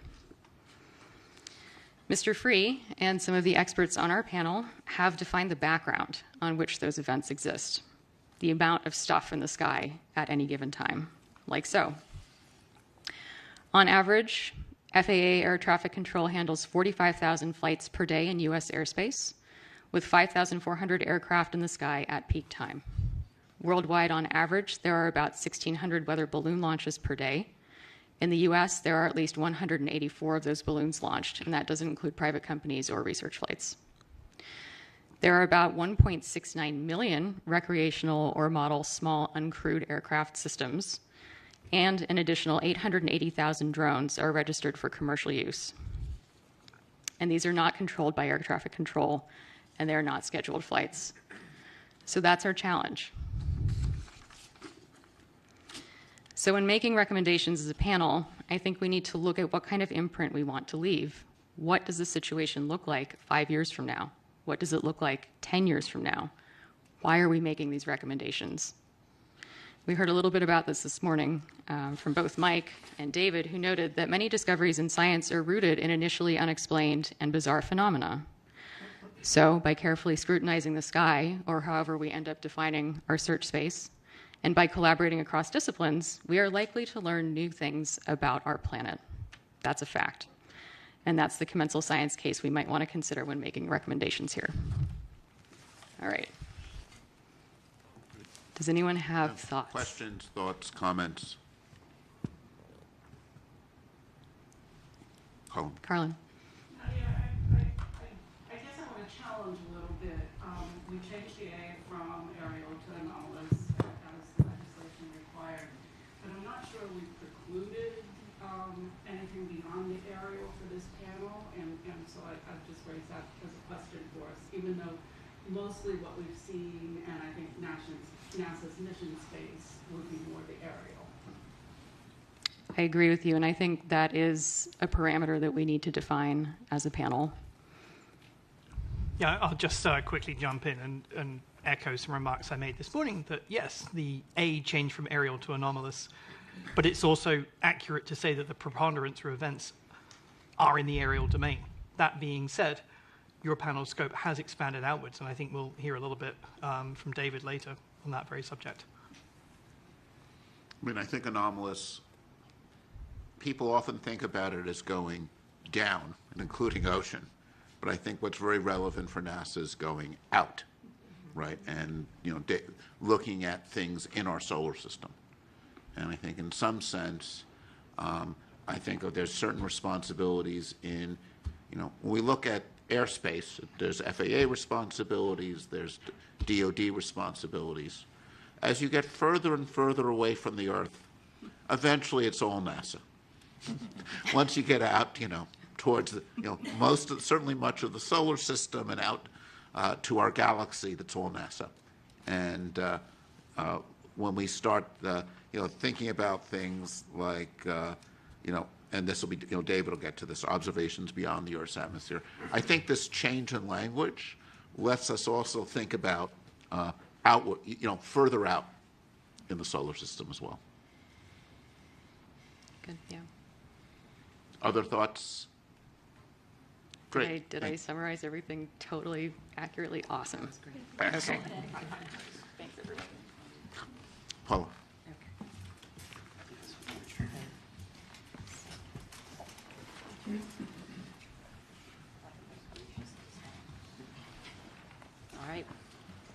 All right, thank you. So I thought that was the perfect intro and segue by Dr. Drake for addressing why NASA. What is or what are NASA's roles in UAP studies? So NASA primarily is a science-driven agency. It's committed to exploring and understanding air and space. And this includes, as we were just discussing, the unknown, right? Whether that's the farthest reaches of the universe or right here on our home planet. In that light, NASA has over 60 years of experience measuring phenomena in air and space, in air that might be aeronautics, astronomy, as well as measuring other Earth phenomena, and this may include aquatic or atmospheric phenomena as well. And they do this using the unique vantage point of space. NASA's mission, data, and technical expertise in science and engineering may also help investigate and understand any of the reported phenomena. It makes sense to explore what new observations or measurements or studies might contribute to the understanding of reported phenomena.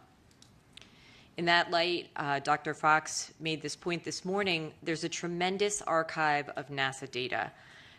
These are from satellites and other space-based and ground networks, as well as other assets, and these are freely and openly available to the public. NASA research, as was mentioned, also supports a wide range of methods.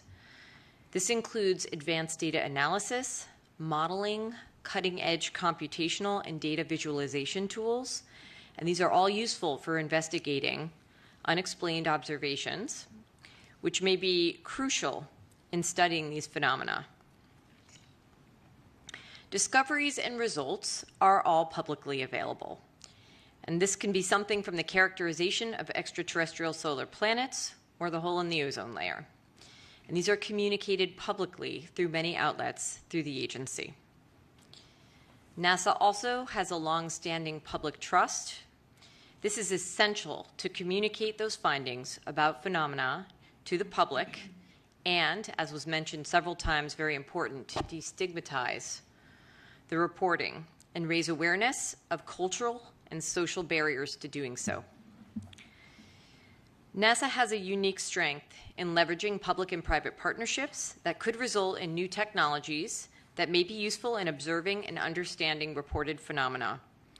These partners could include other federal agencies. We've heard from the FAA today, as well as NOAA was identified. And they may collect data that could help to understand reported phenomena. In addition, NASA has a strong record of international collaboration, which could be beneficial to study any of these phenomena, as that may require global cooperation and data sharing. And then one thing that really strikes me is that new understanding of anomalous events really comes from when we bring communities together, interdisciplinary communities that would not necessarily collaborate. And in my world, that might be biological and physical oceanographers, and I tell people to think a little more broadly. What if we brought together astronomers and earth scientists like we did on this panel? So those interdisciplinary research teams, as well as citizen scientists, could explore historical and current NASA and partner data for events, or more importantly, for environmental conditions around the time of reported events. And this may help in our understanding. And then finally, given NASA's experience with long-term missions, long-term projects, and scientific focus, the agency is really well equipped to handle the extensive and ongoing study of phenomena investigation that this likely requires. So hopefully that gave you some thoughts as to why NASA. I don't know if any of my fellow panelists agree or disagree. Discuss. Yes. Paula, thank you. So NASA has a great visibility in the community, and UAPs are obviously of great interest to a very diverse range of people. So can you speak a bit about the opportunity that this provides for NASA to expand, the knowledge of the understanding of the scientific method? Yes. So it's a great question. There are multiple opportunities I think UAP present. The first, as I mentioned, I think is to bring together interdisciplinary research teams and scientists and citizen scientists to really take a look at, with an objective and perhaps unique eye, what the NASA Data Archive actually means. Blend in the partnerships, a renewed partnership that's at the federal, the international, and the private level, right? So I think there are any number of pathways that people could pursue that could be really advantageous for helping us to understand what's happening with any reported UAP.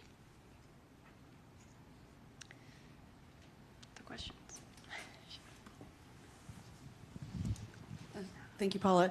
This is Shelley Wright. Actually, my question and comment actually goes to both you and Nadia. Dr. Kirkpatrick gave us a definition of anomalous that it was not readily understandable to the operator or the sensor.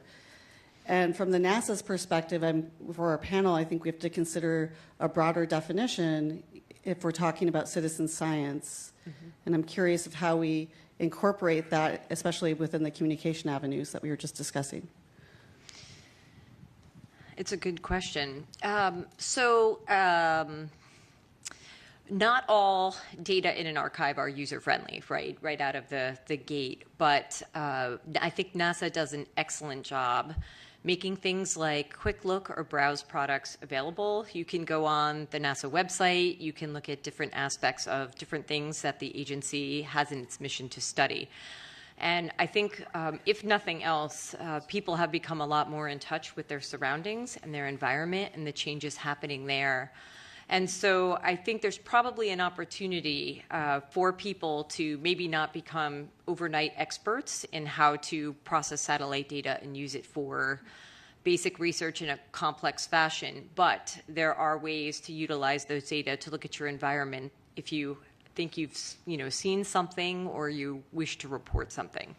So communication, engagement in the public, I think, is a really important part of the destigmatization, for sure. Nadia, I don't know if you have anything to add. I was struck by the phrase "not readily understandable." I felt like that was actually doing a lot of work. So I think for our purposes, we probably want to come up with a slightly more specific definition of what anomalous actually means. Yes. Yeah. Okay. Good. Thanks. Federica, you're up next.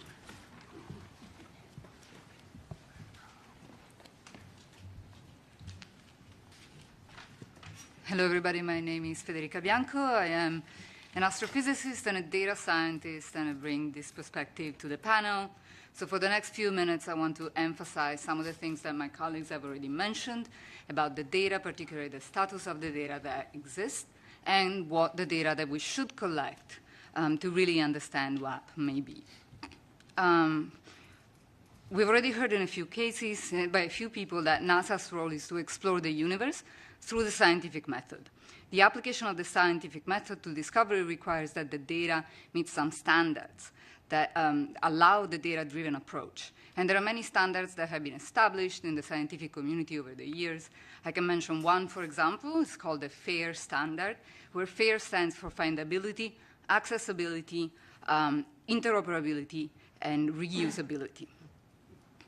The current status of the data about UAPs does not meet these standards. The data collection is inconsistent, it's inhomogeneous, it's uncalibrated, the data are poorly documented and largely incomplete.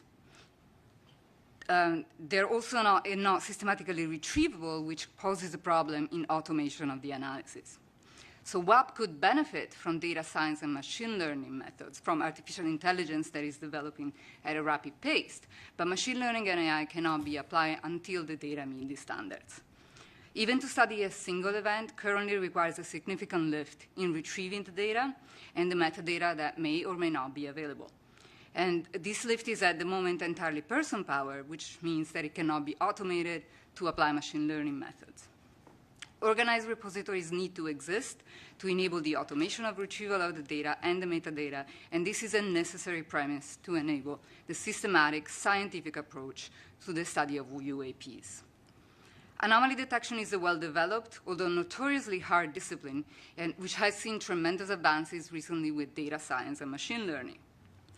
Usually, this means detecting rare and unusual signals in a complex that is noisy and rich with phenomena that we know. So there are two general approaches to anomaly detection in the scientific community. One is the following. If we know the signal that we expect, we can model it, and we can simulate it and maybe inject it in our data. So we can develop methods that are specific to finding those exact signals or signals that are similar to those.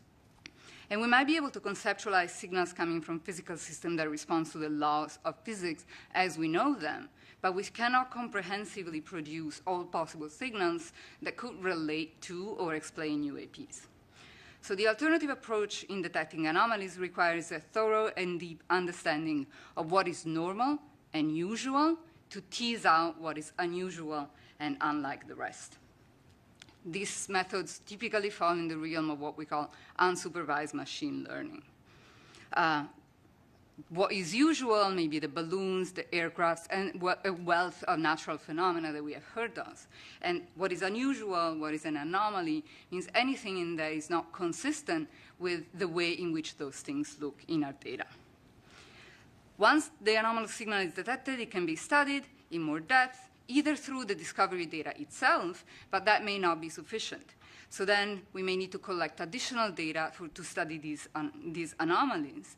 And this is something that in astrophysics we typically refer to as follow-up data. This can be very hard, especially if the phenomena that are anomalous are also ephemeral in time. So you have to promptly respond to the detection and set up follow-up observations. It's an extremely hard game, but it's something that is seeing a large development in astrophysics in recent years with the study of anomalous detections in the universe. This approach relies entirely on a comprehensive and systematic organization of the data, which is paramount, and on a deep understanding of all the data that is actually usual and known. The data that we might want to collect ideally will be collected in a multi-sensor and multi-platform and multi-site manner. Eyewitnesses reports, I want to elevate what Dr. Drake said, cannot ascertain the nature of UAPs. However, they should be considered because they may contain important information, for example, persistent sighting locations or seasonality. But they only really work if joined with quantitative data collected by sensors, as well as biophysical and psychophysical assessments of the witness and the impact that the experience has on them to really reveal the nature of UAPs. You've heard it from my colleagues a number of times. The data needs to be collected by sensors that need to be calibrated or calibratable. So we need to collect not only the data, images, sounds, spectral characterization of what we see, but metadata. The sensor type, the brand of the sensor, the noise characteristics, time of the acquisition, instrument sensitivity, as well as information about the circumstances of the data collection, for example, temperature, or the location, or the conditions in which the sensor is at the time of collecting the data. The data should be collected simultaneously by different platforms, ideally in different locations in a multi-sensor system. So some of the data that we may want to collect are images, but also temperature, sound recording, spectral data emissivity that tells you the color in a very fine grid, as well as monitoring the motion of objects, which has been very important to identify what we have seen as UAPs that have been reported. Much of this certainly can be achieved with professional-grade infrastructure, and both new and existing infrastructure to do that, such as astrophysical and geographical observatories, both on the ground and satellites. Some modern observatories in particular are designed for the detection of time anomalies specifically, as well as for the detection of objects that move rapidly in space, near-Earth objects, asteroids, meteors, etc. So those could be leveraged for the study of UAPs. There is also some effort ongoing in the developing of facilities that are specifically designed to detect UAPs, and many of those comply with the characteristics that I just described. This level of information, though, can also be obtained by the public. We could crowdsource the data collection if a platform to crowdsource exists that supports the collection of data and metadata and the transmission of data and metadata. And we think that NASA might be able to play an important role in the development of this platform. To echo what Dr. Bontempi said, NASA has a wealth of experience in coordinating scientific studies, efforts across discipline and domains, serving as a bridge between communities in interdisciplinary studies and studies across different countries. All of these can be supported, all of these can be leveraged to support the work of the other agencies in the identification and explaining UAPs. NASA also has a really important experience in data curation. We have heard about the sophistication of the analysis of the data that NASA provides, of the sophistication of the calibration that the data that NASA shares arrives to. We have heard about the open data policy that NASA data goes under. Furthermore, NASA has recently spearheaded an effort to review NASA and NASA partner archival data to prepare them for machine learning and AI, so that data can be served to the community directly and ready to apply AI methods on it. This is an important experience that could be leveraged in the study of UAPs. However, we do want to emphasize that the current status of the UAP data will make this lift really hard compared to even what is being done by NASA for astrophysical data. And finally, I wanted to emphasize what my colleague said. NASA has a great visibility. UAPs are of great power, of great public interest. And this could be an opportunity to really increase the reach of science, help people understand the scientific process, and maybe diversify the scientific community by attracting new talent into the scientific community due to the visibility of the problem. And I think that's all of my remarks. Questions? Lots of questions. Do you want to go, Richie? So on the whole crowdsourcing front and getting reports from citizen scientists, what are you thinking along those lines? Is it providing a set of guidelines for how you report? Is it open sourcing a set of applications for cell phones to be able to pull in a lot of the right metadata? What does that look like? Yeah, so I think guidance wouldn't, just a set of guidance of best practices, et cetera, would just not be sufficient. I think what needs to be provided is a platform. You mentioned cell phones. Cell phones have been used for crowdsourcing, the study and detection of a number of things in astrophysics, in space science. So that can definitely be done. The issue, I think, is going to be to make sure that this platform is reaches a large enough community to really have a crowd to source the problem and coordination. Something that this could achieve, for example, is the follow-up that I mentioned earlier, right? So we need this community that would use the crowdsourcing facilities to be connected so that if something is cited by one person, that message can go across and a broader community can point their sensors to the problem, to the sighting. And the data has to be transmitted to a place that can centralize it and curate it. Yeah, please feel free to say this is a bad idea. But if you thought about synthetic data, as you were talking, I was thinking, given the fact we don't have enough quality data to train a neural net, if we were to generate synthetic data based on the information we do have and then filling out the other characteristics, as we might guess, does that then help us train something to iterate in AI to be able to find other correlations within data as we get it? So we do it all the time in data science, right? We do generate data sets where the data sets are sparse or scarce, and we cannot train machine learning models. It's a risky business because in the data that we generate, we embed the bias that we have. So we embed our thinking about the data, the way in which we think the data looks, and the way in which we think the anomalies look. So particularly in anomaly detection, it is a very difficult thing to do to try to make sure that you don't bias your models to what you know. I want to come back to this topic of anomaly discussion in our general discussion. We're sort of starting to run a little late, so I want to cut off questions now, but we do have a little time later at the end. So don't forget your questions. Bring them up again in discussion, and we'll talk more later. Great. So David's our next speaker.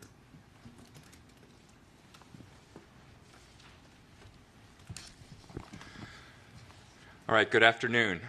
My name is David Grinspoon. I'm a planetary scientist and astrobiologist, and I'm going to talk for just a couple of minutes about how observations beyond Earth are relevant to our study of UAPs. Many of NASA's missions are, at least in part, focused on answering the question of whether life exists beyond Earth. Astrobiology is the study of the origin, evolution, distribution, and future of life in the universe. As part of this, we consider how to search for biosignatures, observations we can make of other planets which might betray the presence of life. So we look for things like anomalous gases in the atmospheres of planets and other anomalies which may possibly reveal the presence of life. When we discover such an anomaly, we don't conclude that we've discovered life. We seek more data to understand what we're seeing, and often this leads to other new discoveries. Similarly, we can talk about looking for technosignatures, observations we can make which might reveal the presence of technological activity somewhere else. NASA is also supporting some research studying technosignatures. While there is at present no evidence we're aware of suggesting an extraterrestrial source for UAPs, these existing NASA programs are relevant to the question of UAPs in at least two ways. First, researchers in astrobiology and SETI, the Search for Extraterrestrial Intelligence, have focused for many years on techniques and methods for identifying anomalous signatures and determining if they have mundane natural explanations, as opposed to revealing unknown biological or even technological activity.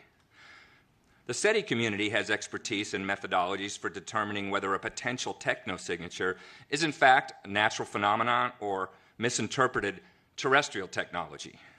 When a possible technosignature is observed, we ask, is it a real signal?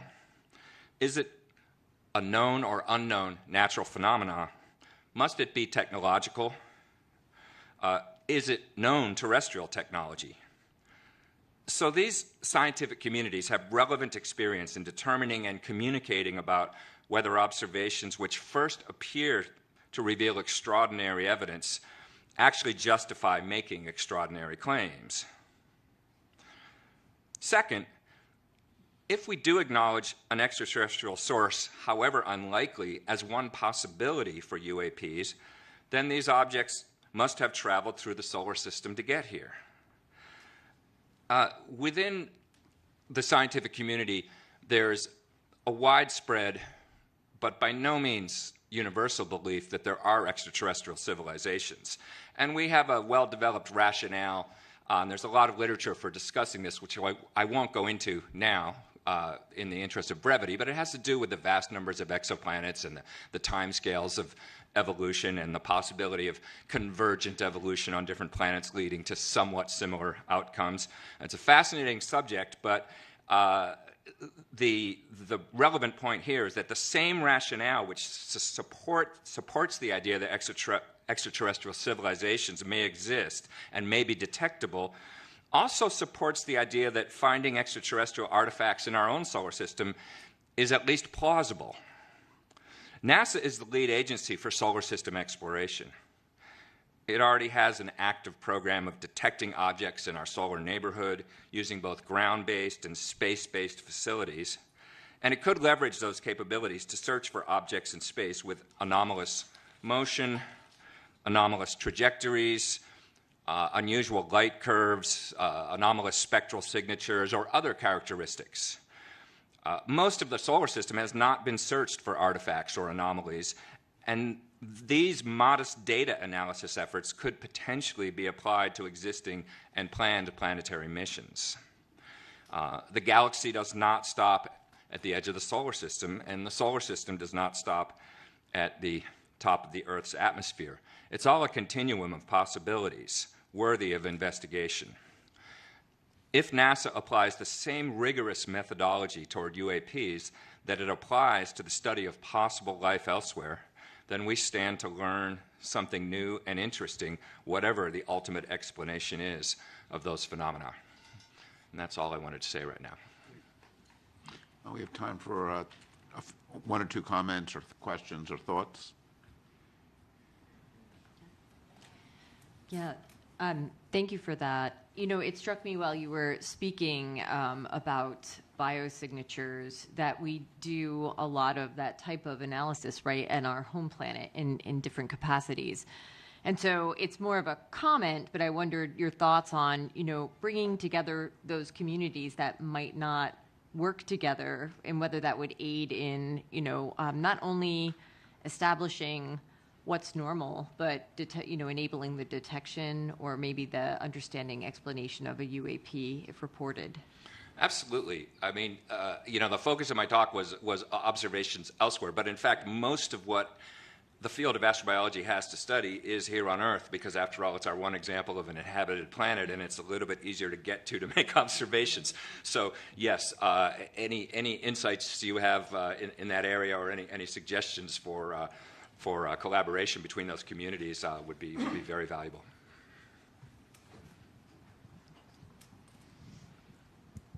So, of course, NASA hasn't been researching the technosignature field for very long, and there's been a stigma with technosignatures for many decades. Are there any lessons learned we can impose from the technosignature and the SETI community to the UAP in solar system studies?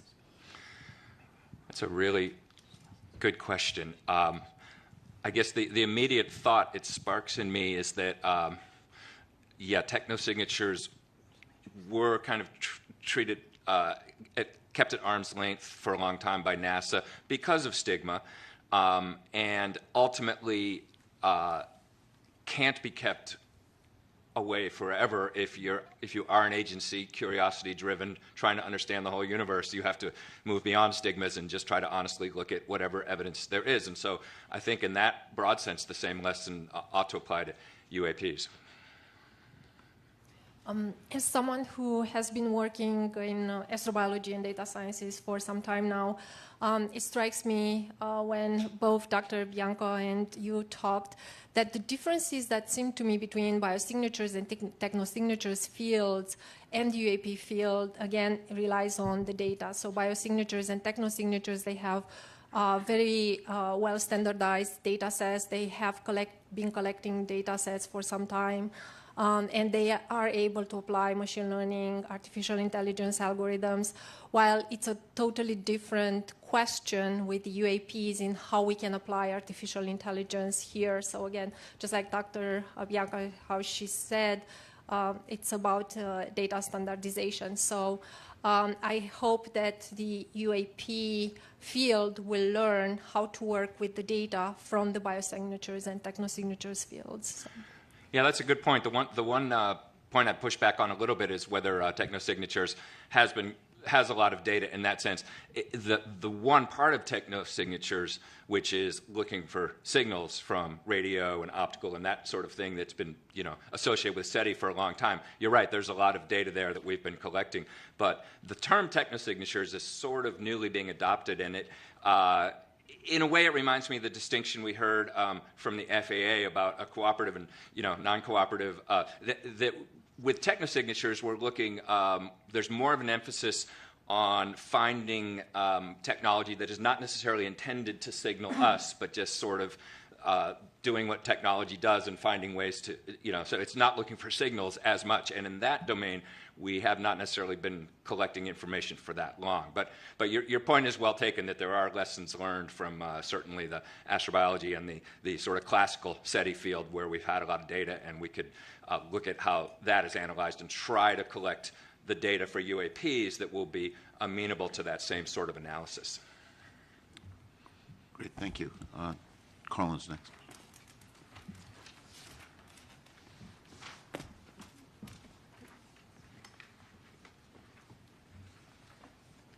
Hello, everybody. I'm Carlin Toner. I'm an aerospace engineer. You know, it really struck me when Dr. Drake opened up this afternoon and talked about this really small needle in a really big haystack that we're looking for. And I'm going to talk to you about reporting, a theme that we've heard a lot. How can we make that haystack smaller and that needle bigger? So reporting of UAP events has received a lot of attention recently. But I think that there are still barriers for people to report. How or where should they report? Will someone take action on their report? Will the reporter be believed, or will they be shamed? We've heard over the course of our fact-finding that many scientists and aviators consider the study of UAPs to be fringe at best. So this suggests there's a significant negative stigma associated with reporting or even researching such phenomena. That said, by encouraging military aviators to disclose anomalies that they've seen or detected, the Department of Defense is receiving many more reports. I think in the time that we've been looking at this topic, growing from an ODI report that was something like 500 to, I think this morning we heard something like 800 now, so that's accelerating. And DoD will soon also mandate, if not already, reporting by pilots, which will even grow that set. I would propose to this panel that NASA can help make it safer for researchers to explore data in the civil airspace domain simply by starting that work internally. NASA could look at how civil anomaly data is shared, study how to incentivize reporting, assess the possibility of crowdsourcing data, which I think we've heard a bit about this afternoon, or sponsor and participate in conferences on UAP detection. Our team has really only seen, I'd say, a few unclassified images of UAP, which lack the contextual data that's needed to understand their true nature. And I believe we've heard a single firsthand account from a former military aviator.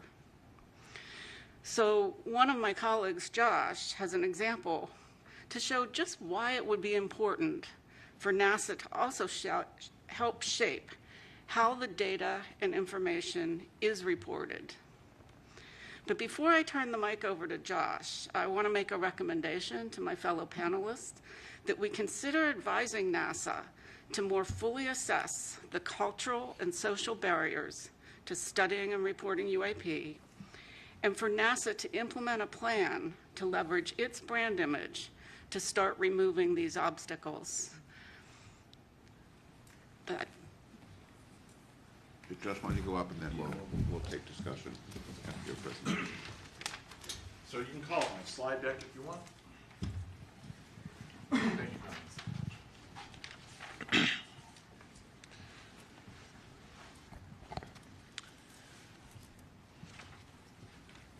So it's not the charge of our panel to evaluate UAP evidence, but part of our statement of task is to assess the scientific analysis techniques that are available. You don't have to start it just yet,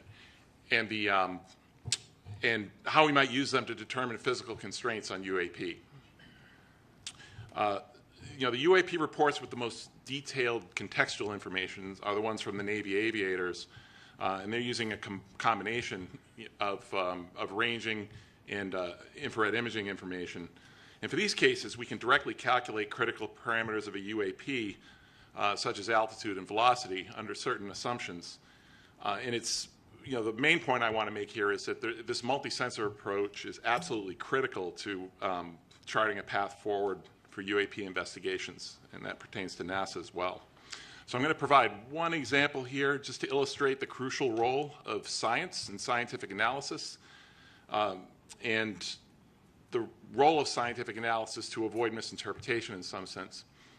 Next build. Just hit space. Yeah, okay, so this video was recorded by pilots deployed from the aircraft carrier USS Theodore Roosevelt in 2015. The example has been given the nickname Go Fast because it gives an impression of an object moving very rapidly against the ocean surface. And the question is this impression correct? And if not, what can we say quantitatively about what that object is doing in kind of Earth-centered coordinate system? Fortunately, the information needed to determine the altitude and velocity of this object is contained on the display. So go ahead and next. And this includes the elevation angle of the camera, the azimuth angle of the camera, the target range in nautical miles, aircraft altitude, the time reference in seconds, indicated airspeed in knots, This information in this video in particular has been discussed quite a bit on the web. So let's begin with the object altitude. Next, please.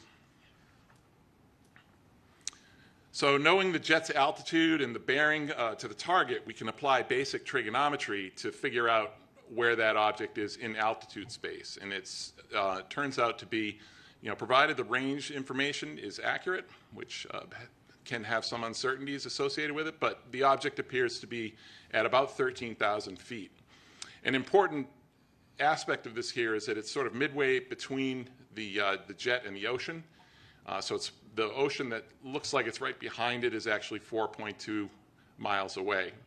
And this is our first indication that some or most of the motion that we observe, the apparent motion of the object, is in fact due to the rapid motion of the sensing platform, which is about 430 miles per hour in this case.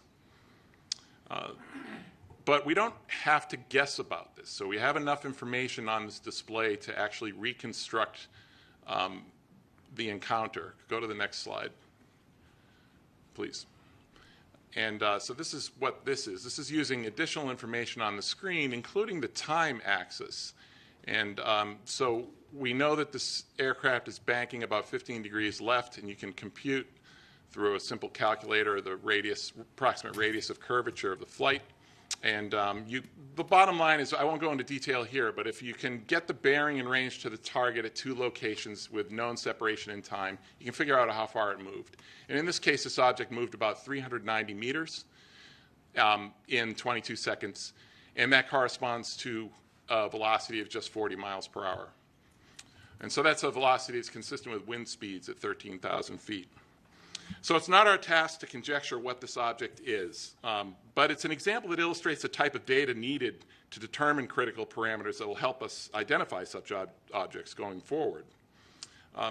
In addition to the importance of quantitative analysis, this example also serves to illustrate the kind of cognitive bias we have to contend with for UAPs recorded from unfamiliar perspectives. And Sean Kirkpatrick showed another example of that. This is a parallax effect case. Thank you. Any questions? Thanks. Actually, before we have questions, this is actually a good moment. Sean had wanted to comment on one of the questions. If we bring Sean up and then take questions for everybody or more discussion.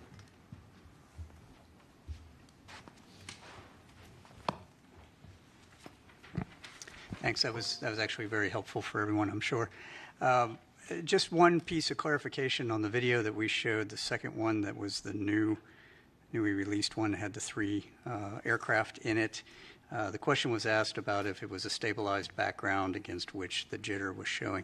I am not 100% certain of that answer. It might just be a bunch of dust on that sensor, but let me go back and get you a more fulsome answer. It is either stabilized background or it's just garbage. But in either event, the three aircraft are jittering because of the platform. But that's another example of exactly what you're saying, right? It's the perception of the operator who thinks it's doing something else when it's actually just your own camera. Right. Yeah, if I could just, Sean, in your event, it seemed to me that what you mean by jitter in this case is the plane is actually making motions that are causing a parallax. So it's actually more than that. So the plane will move, and that'll cause the parallax that you just showed. But the sensor itself, a lot of these cameras are in gimbals. For those of you not certain what a gimbal is, it's the thing that your cameras sit on, your telescopes sit on, it moves it around in different directions. Those can sometimes be stabilized, in which case they damp out the motion of the platform. And in other cases, they're not, and they jump around. And so what you're actually seeing in that video is what we call jitter of the sensor against the platform. So the platform's moving and the sensor is moving. It's not a stabilized against the target. But once it's collected, sometimes in processing, the background is stabilized frame to frame, just like some of those TikTok videos you see, right? Same idea. Yeah, I just wanted to jump in here. I think make a couple of comments to just follow up on what Josh said. In my experience of flying, over 15,000 hours, 30-something years in airplanes and both in space, and the environment that we fly in, space or an atmospheric flight, very, very conducive to optical illusions. So I get it why these pilots would look at that go fast video and think it was going really, really fast. I remember one time I was flying in the warning areas off of Virginia Beach, military operating area there, and my Rio thought, the guy that sits in the back of the Tomcat, was convinced we flew by a UFO. So I didn't see it. We turned around. We went to go look at it. It turns out it was Bart Simpson, a balloon. Oftentimes in space, I would see things and I was like, oh, that's really not behaving like it should. It doesn't have the trajectory of a satellite or a planet on the back of the star field. And every single time when I would look at it long enough, I would realize that it was atmospheric lensing. It was the fact that what I was looking at was actually flying behind the atmosphere, and because of variations in the atmosphere, it made the trajectory look like it wasn't going in a straight line. It was going like this, and it would go like that, and it would turn in the other direction. Was always the case. My brother, Mark Kelly, a former NASA astronaut, and also now a U.S. Senator, I was with him for dinner last night, and he shared a story with me again that he had shared years ago, but I had kind of forgotten about it, and I think it's worth sharing. And that is when he was the commander of STS-124, I think it was, in 2008, they were getting ready to close the payload bay doors of the space shuttle.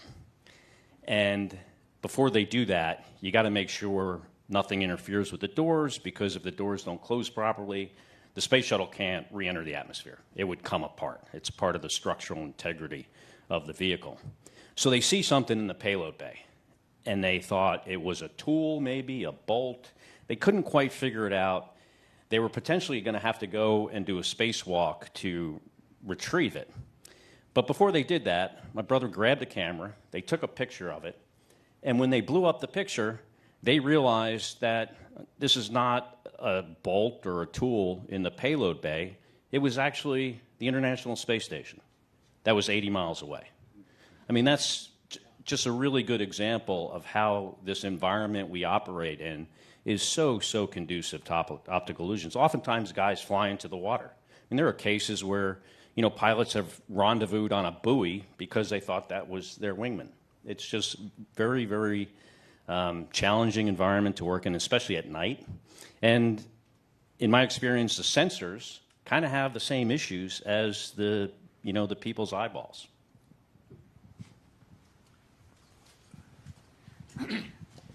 So per what Scott just said, I think we need to take it as an action to investigate unidentified animated phenomena to go after Bart Simpson.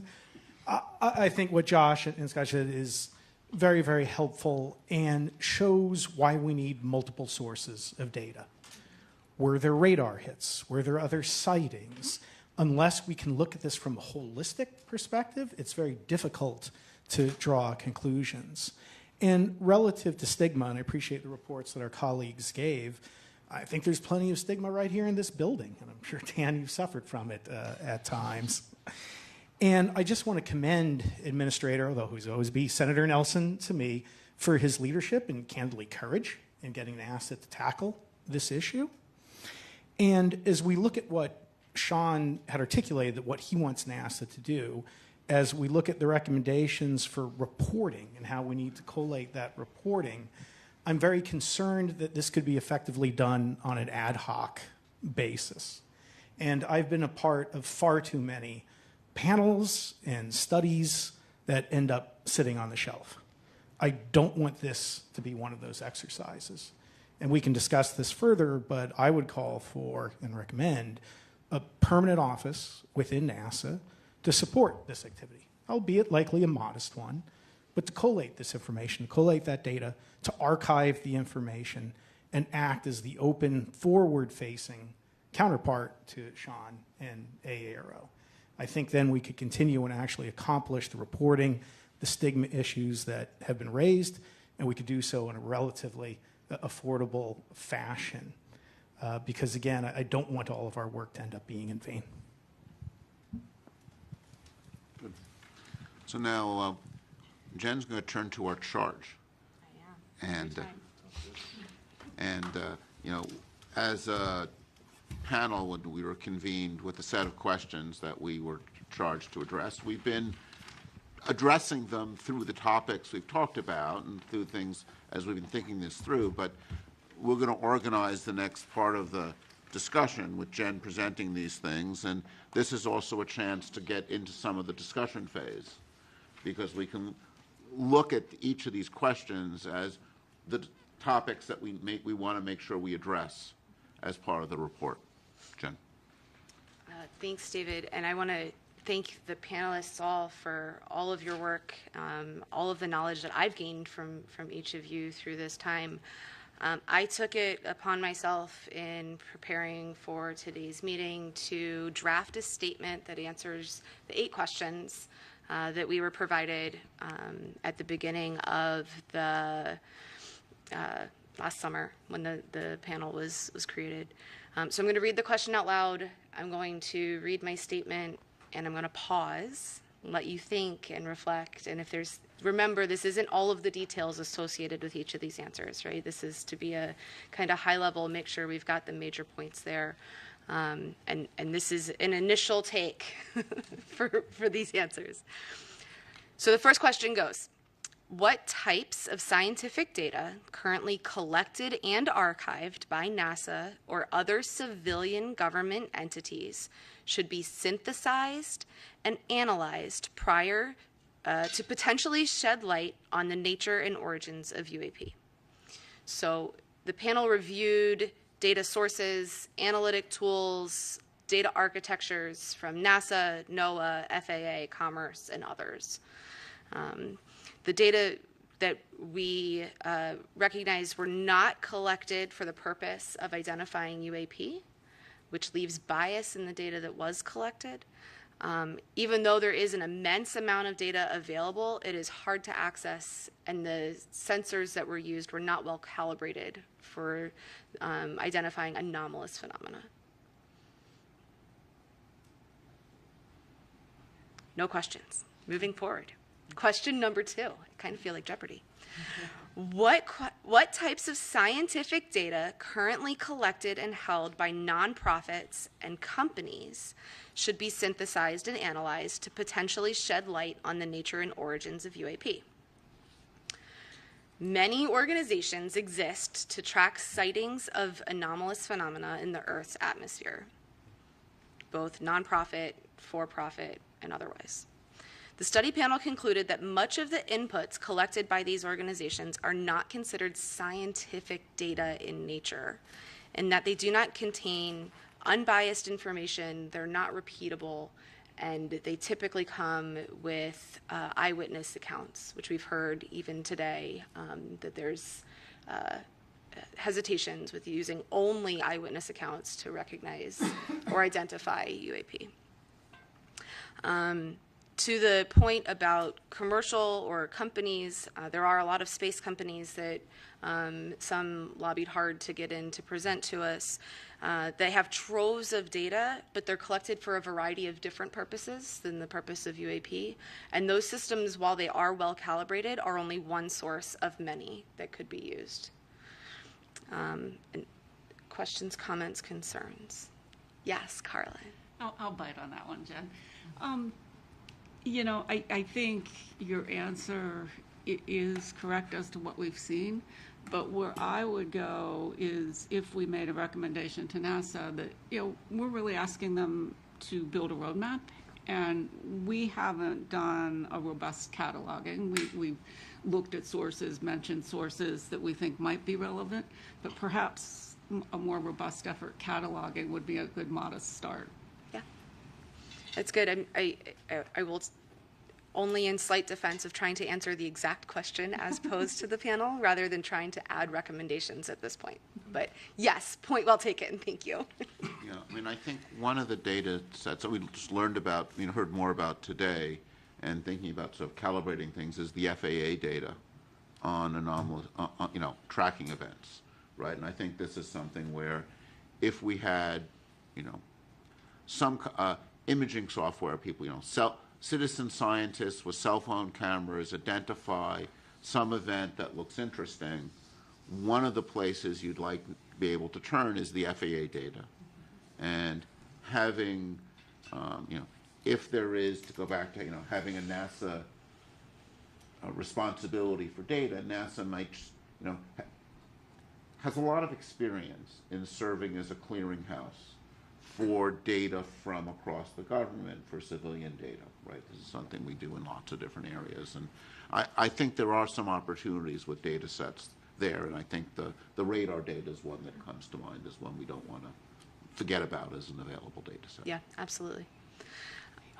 Question 3, I think, goes more towards the recommendations of what other types of scientific data should be collected by NASA to enhance the potential for developing an understanding of the nature and origins of UAP. So we've heard now from 2 of the panelists on some of the information that should be collected or the way that some of that data should be organized in a manner to make it available for people to analyze that information. And the only other thoughts that I had here was really recognizing the difference in the sensor thresholds, right? So we can't always tune a sensor all the way to the resolution that we might need or we might want. And as we collect that data, to recognize for the scientists that are doing those analyses the bounds of each of the systems that they're using. Yeah. What strikes me on that one, when you were reading the answer, the proposed answer, was what may be new, may be something that's new to NASA in the sense of like a time series, so we can know what's normal, so we can perhaps identify what's not normal or anomalous, right? So I'm not sure to what extent it's like the most unsexy thing to sell on the face of the planet, right, is making consistent long-term observations. But I think that the agency may be set up to do just that for multiple reasons, right? Yeah. Persistent data collection. The agency does that in a lot of cases for astrophysical purposes. So the infrastructure, of course, pointing up and pointing at a different distance, but the infrastructure for collecting this kind of data, organizing and keeping it, and that does exist. Yeah. And there are, in their defense, a lot of satellite companies that are doing that persistent collection as well. Okay. Question 4, which scientific analysis techniques currently in production could be employed to assess the nature and origins of UAP? Which types of analysis techniques should be developed? So this is a 2-part with what exists today and what should be. So we're looking also at recommendations. Based on the information provided by the presenters to the panel, there are very few credible analysis techniques available that currently exist to assess the nature and origins of UAP.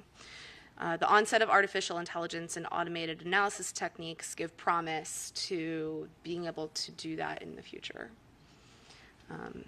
I wanted to add something to that, perhaps, which is that really to design the analysis, you need to know what the data looks like, right? Yes. So, we can't really say what kind of analysis should be created on the hypothetical data that we're recommending should be collected in some, Right. somewhat specified fashion. If it's all hypothetical and we want Right. to collect all of this data and we know what format it's going to be in, we can design analysis techniques around it. And at that point, it's likely that there are analysis techniques that already exist. There's Absolutely. a wealth of anomaly detection work. We just don't know which one will be most suitable because the data, as it should be, doesn't exist yet. Correct.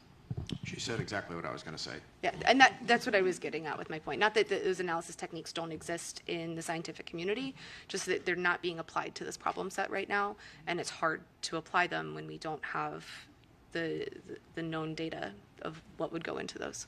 David? Yeah, I think something we want to stress here is the importance of uniform data Yes. in the way it's collected, because particularly when you're looking for outliers, if you have data coming from many different observing techniques, right, and just having a uniform set of cameras, a uniform set of detectors, so you understand and characterize them, right, because this is a needle in the haystack problem, and every camera. I mean, I'd mentioned in the opening session ghosting in optics. Yes. That's going to be different in every different detector, right, and you. Before we get to the analysis techniques, we want to make sure we design the data collection so that the analysis techniques can effectively be used on it. Right. David, can I take a slight issue with that, which is it sounds like you're implying that you need a single way of collecting the data. I'd argue it's really you need to understand the various ways in which you're collecting the data and you're able to cross-calibrate across those different approaches. Because I seriously doubt that there is a single detector. I think a handful of ways so that you're well characterized. Things need to be well characterized to be useful, I guess is the way I would state it. And it takes time and energy to well characterize things. So that's I think the challenge. So following up on both your points, I think it's where we can actually apply artificial intelligence. So we cannot apply artificial intelligence on the current data, but we can apply artificial intelligence in a way that we can design characteristics for the data that we need and how we can collect the data that we need. So this is probably more of a frustration than anything else, so I don't know how helpful it'll be, but I think we're not looking for a needle in a haystack. We're looking for an anomaly in a haystack. We don't even know that we're looking for a needle. It's just a discolored piece of hay. Well, I'm from Montana, so I love good hay analogy. I don't know what the phenomenology is that we're looking for. We say anomalous. Again, this question earlier, what does that mean? Anomalous acceleration? I think as we try to look at the data, we're starting from an almost impossible position when if we don't know what we're looking for, is it a radiation signature? Is it something electromagnetic? Is it something like that? Is why this is so challenging and frustrating to me that we're talking about monitoring something that we don't even know what we're supposed to monitor. And let me just offer, Josh, before you jump in, the scientific process of hypothesis-driven research, right? Of that, while we don't know all of the possible outcomes in the entire world, we can ask very specific questions and go about it in a very scientific process to understand. So you're right, we don't know exactly what we're looking for, but we know hotspots, as we've seen from both the FAA and Aero. We do know some of those conditions that we might be looking for. So if you start with kind of what you know, or places to start to go and look, and you start with the data that we have available to us, we might start being able to untangle the chicken and egg problem. Jen, what is the phenomena that we're looking for? So we've heard them from Sean. I would pull up Sean's chart, but I can't quickly do that. Of the criteria that he said on the trends, I use the word criteria, he said trends, of 6 or 7 phenomena, I guess, of specific size or within a specific motion range. And it's something different than what we've seen before, something we don't recognize. And so when you go to look for something that you don't recognize, it can be pretty easy in that we've fooled ourselves today and even watching some of these videos of what's going on. But when you're able to corroborate that with 3 or 4 other sources, it starts to make sense. Right? So something that looks like magic to the naked eye or to that camera and that sensor isn't once you understand all of the effects of what was going on in the surrounding environment. So I got a question. Can we, because I got the same frustration you do, right? It's regardless of what you're looking for, if you don't know what it is, whether you're using AI or match filtering techniques, you can't find it, right? You can't find it. So because the question I have is, can we use social media, that kind of thing, as a way of queuing to know where something's happening? Because we know Google searches can lead you to better understand where outbreaks happen, right? Disease outbreaks. Can you use similar type of conflation of data to start saying, well, something's going on here, let's start queuing sensors in that area? That requires some real-time capability, but is that something we can think about? Can I object to that just a bit? You can find things that you don't know how they look. Okay. There is a lot of the algorithms in anomaly detection are really based on let's find out how what we know looks like, so that anything that doesn't look like that can be identified and spotted, and then we can think whether or not we understand it, right?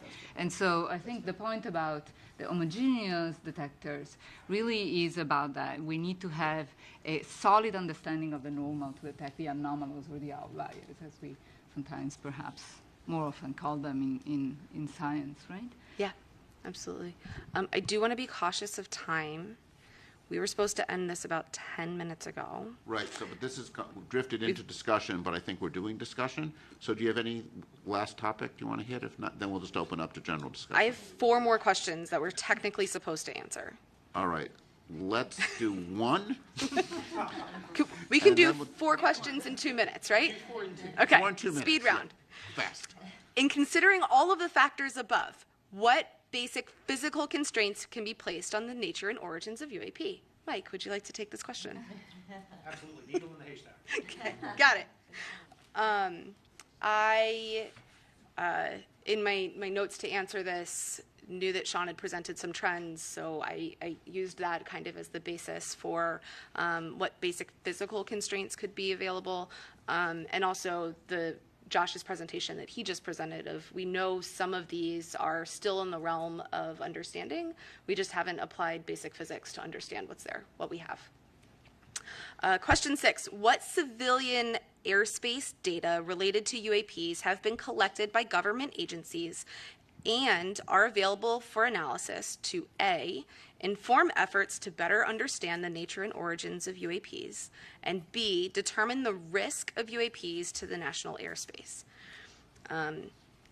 So we saw some of this I'm going to use examples from today to kind of move quickly. Some of this in Mike Free's presentation, talking about the air risks, right, that FAA is always looking out for. We know by altitude and by sensor and curvature of the Earth and line of sight, and as you get higher that you can see more, right? So we have a lot of civilian airspace data that can start to understand the nature and origins of the UAP, and determining the risk is based on how much you know, right? So you think about, I go straight to space and I think about satellites, and one tiny piece of space debris can destroy an entire satellite because they're moving really, really fast in the vacuum of space. It's not necessarily so true in airspace, right? But something that we don't know could have a severe impact on pilots and their flight plan and all of that, which then could really wreak havoc on all of the United States airspace. And so being able to understand and identify what those phenomena are will help de-risk the air flight safety in the national airspace. Question 7. What current reporting protocols and air traffic management data acquisition systems can be modified to acquire additional data on past and future UAPs? We've heard a lot of the reporting structures. It was talked about earlier today. Those probably can be adapted and improved, and it's up to us in discussion as the panel on what those recommendations might be. Question 8, and I'll get off stage. What potential enhancements to the future air traffic management development efforts can be recommended to acquire data concerning future reported UAPs to assist in the effort to better understand the nature and origins of the UAPs? The potential enhancements, automatic filtering of the knowns has come up as a talking point. These are specific really to acquiring data the tuning of those sensor platforms, the multimodal spectrum collection, and being able to kind of timestamp or geostamp each of those to corroborate the sightings. So I will leave the panel with that, with time to continue discussion. Thank you. Thanks. Sorry. Okay, great. Let me go up to lead this from there.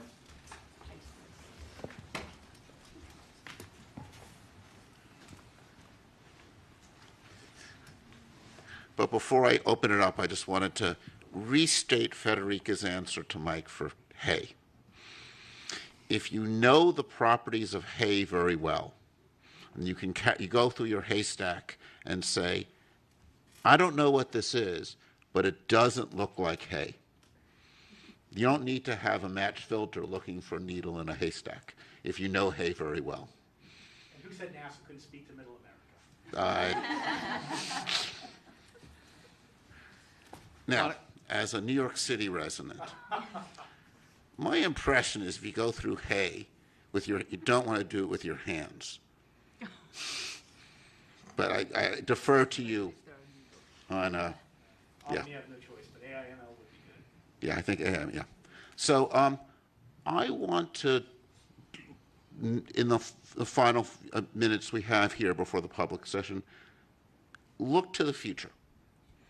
I think a lot of us have looked at the data we have now with a sense of dissatisfaction and say, what data would you want and how would you want to collect it? And just think about, we don't need to design the detectors, but think about the characterization that we'd like, what wavelengths we'd like, and just to kind of throw that out as one way to think about what we might want to recommend. Paul. So one thing that strikes me in that question is that I'm not totally certain that we've dedicated our time and effort to looking for anomalies. I think by default there are some science communities that look for things like the genesis of a hurricane or a harmful algal bloom in the ocean or something in interstellar space. But I'm not sure we ever focused our interdisciplinary effort on that. And I think the question you ask is a really interesting one, part of our statement of task, right? But I'm not sure I can answer that quite yet. That's how I feel about that one. Sure. Shelley Wright. Going along with Dr. Bontempi's point there, we heard a lot from Arrow about specifics about the needle, 1 to 4 meters in size, 0 to Mach 2. You can then look at NASA's assets, right, and look at its spatial resolution, its spectral resolution, in particular the frame rate. I'm going to get to your question here, Dr. Spergel. You can look at the current NASA assets and try to say which ones could find that needle, the ones that Dr. Kirkpatrick put forward. That analysis has not been done. So one of my recommendations would be for NASA to convene a group and a task force to look at its current assets to calculate what current available data,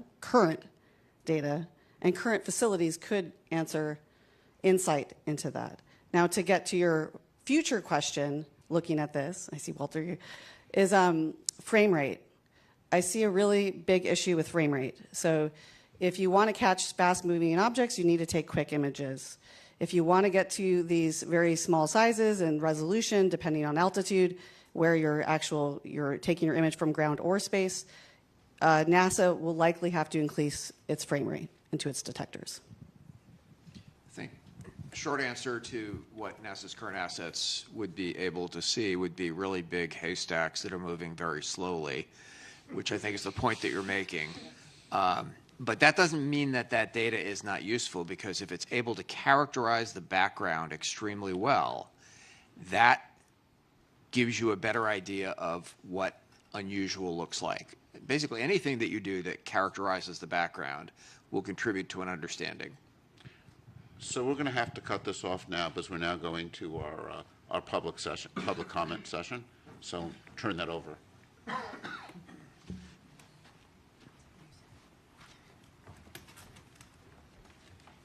Hello, everybody. I am Karen Fox with NASA's Office of Communications, and we are segueing into the public Q&A portion of this meeting. As a reminder, this is a FACA meeting, that is a Federal Advisory Committee Act, and so we are under guidance which says that these meetings are public and that we take public questions. We got hundreds and hundreds of questions, and I just wanted to take a moment to say thank you to everybody who submitted them.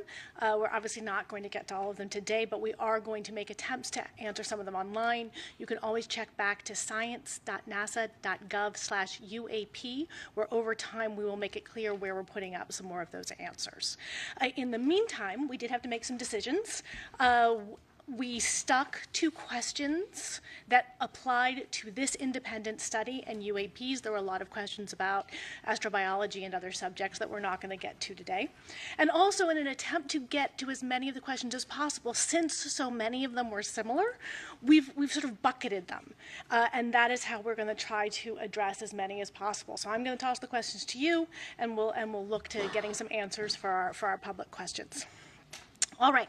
So first set of questions are specifically about the data being used. So examples. What exactly are you incorporating into your report? What data are we using? What are some examples of data being used? Do we have multi-sensor data or of objects performing maneuvers that seem truly anomalous? Do we have photos, videos? What about having the NASA historian go through the NASA's historical records? Did you interview military or pilots for this study? So looking for some information about the kinds of data. I can toss to anyone. David looks like he's jumping in.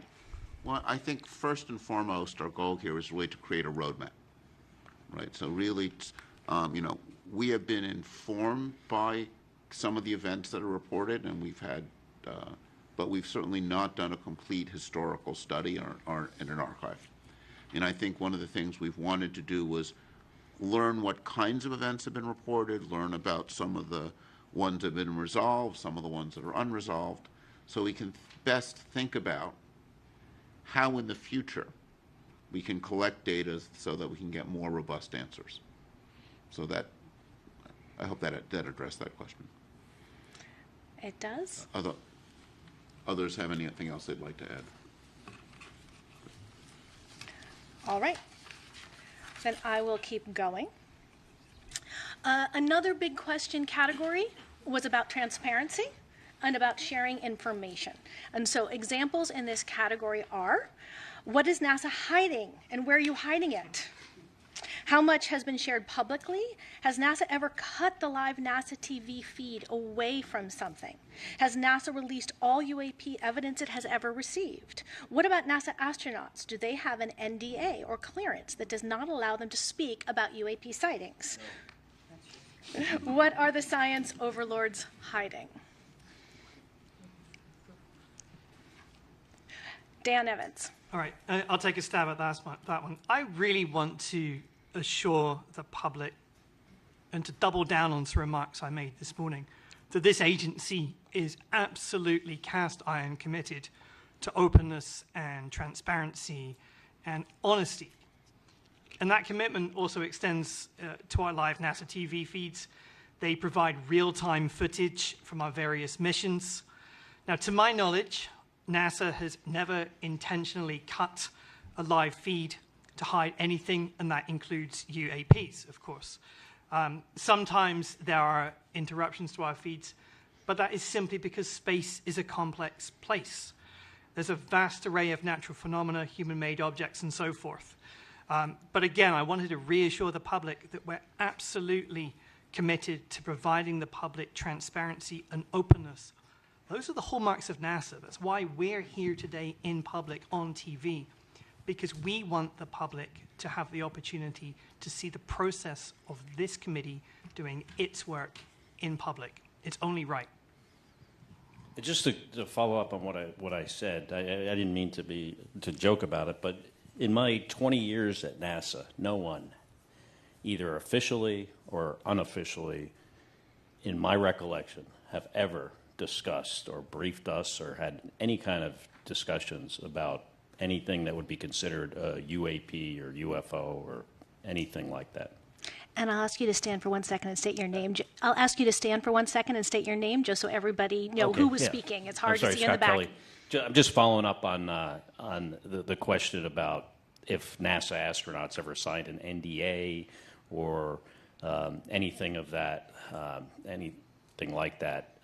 In my experience of being in the astronaut office for 20 years, there was never any formal or informal discussions at all about UAPs or UFOs or anyone reporting anything that would suggest something from, beyond our planet. Thank you very much. Yes, please. Just want to make a quick comment about the culture of science in relation to this question. Scientists by nature are at least intellectually sort of rebellious. It's in our nature to question authority. That's how you're a good scientist. You don't just take someone's word for it. You try to discover the truth. And for that reason, this question about what are the science overlords hiding, that's sort of written in a facetious way.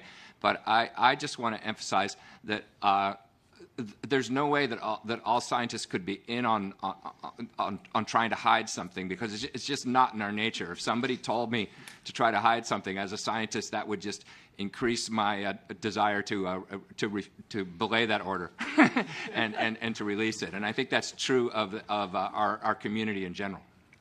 All right, thank you so much. I am going to go on to our third set of questions, which is, has NASA been tracking Earth's atmosphere, or are we also studying bodies of water for UAP? And I think that's a Dan question for NASA, or? Oh, Yep. Oh. Here's the oceanographer. So, my understanding is this is a completely independent study to assess what assets, what data, what science, what observations, platforms NASA has to potentially help evaluate and understand UAP, right? We have, NASA has an Earth Science division and many scientists at many centers and many academics and other partners out there that study the Earth as a system. We do this from the unique vantage point of space, and the atmosphere is part of that.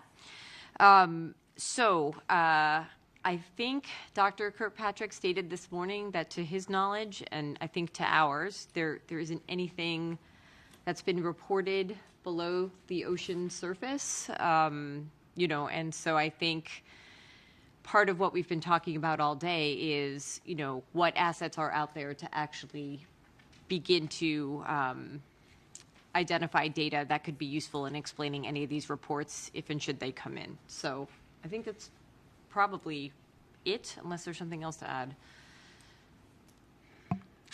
All right, then. Thank you. Moving on to our fourth general bucket of questions. What are you doing to solve the stigmatization surrounding the study of UAP? I can take that one. And state your name if you wouldn't mind first. Carlin Toner, FAA. I think the fact that NASA has called us together here as a panel to look into this, that NASA is hosting a public meeting, that we've heard, right, it clearly stated we're here to be transparent. I think that's the first step in trying to really normalize the study of UAPs. And we talked a little bit earlier about the reporting, about how to make it credible. And we talked also about UAP in one of the earlier talks this morning of the definition of the A, whether it was aerial or anomalous, as the legislation now is. And really the distinction beyond UFOs, right? When we're looking at UAPs here, we're beyond just airplanes. We're looking at all types of anomalous phenomena. And so that's just a more inclusive term there. Yeah, still Mike Gold. Just wanted to emphasize what Carlin said, which is so accurate. I really consider it quite amazing that we're here having this discussion. NASA leadership deserves great kudos for this. And beyond, I think a recommendation that I'd like to make is that NASA participate in symposia, in panels sponsor research. When you have the NASA logo on that sponsored research, on the discussion, it really helps normalize and push back against the stigma. I think NASA can leverage its excellent reputation, both domestically and abroad, to help push back on that stigma. I think it's important to do so not just for science and discovery, but for national security. That we've all seen what's occurred with balloons from rival nations. We don't want this stigma to be a vulnerability that rival nations can take advantage of. Yes, Dan? Yeah, thanks, Karen. Just a few additional points from the agency perspective. We are, of course, taking a set of actions to effectively normalize the study of UAPs, and that involves collaborating across the government, encouraging an open dialogue, and promoting rigorous scientific inquiry. Let me turn to each of those in turn. So in terms of promoting a rigorous scientific inquiry, the primary way we're doing this is by being truly rigorous and employing an evidence-based methodology in everything that we do. That is characteristic of scientific research. It's no accident that the people up on this stage are true experts in their respective fields, okay? So that is in turn going to help us to legitimize UAP studies. Encouraging open dialogue. So by holding public meetings such as this one and having open conversations about findings, then we're helping to normalize discussions again. And that really goes arm in arm with our commitment to openness and transparency with the public. And then finally, in terms of collaborating across the government, we're working very closely with other government agencies, not least Sean's office, Aero, to broaden the scope and the depth of our study. And I honestly believe that this collective interagency approach will lend credibility to the study of UAPs, and it's going to demonstrate the seriousness with which we're approaching this issue. Thanks. Well, that segues very nicely into what our next set of questions are, which is who we are working with. So the question is, who else is NASA currently working with, or do we want to work with to study UAP? And is NASA working with international partners?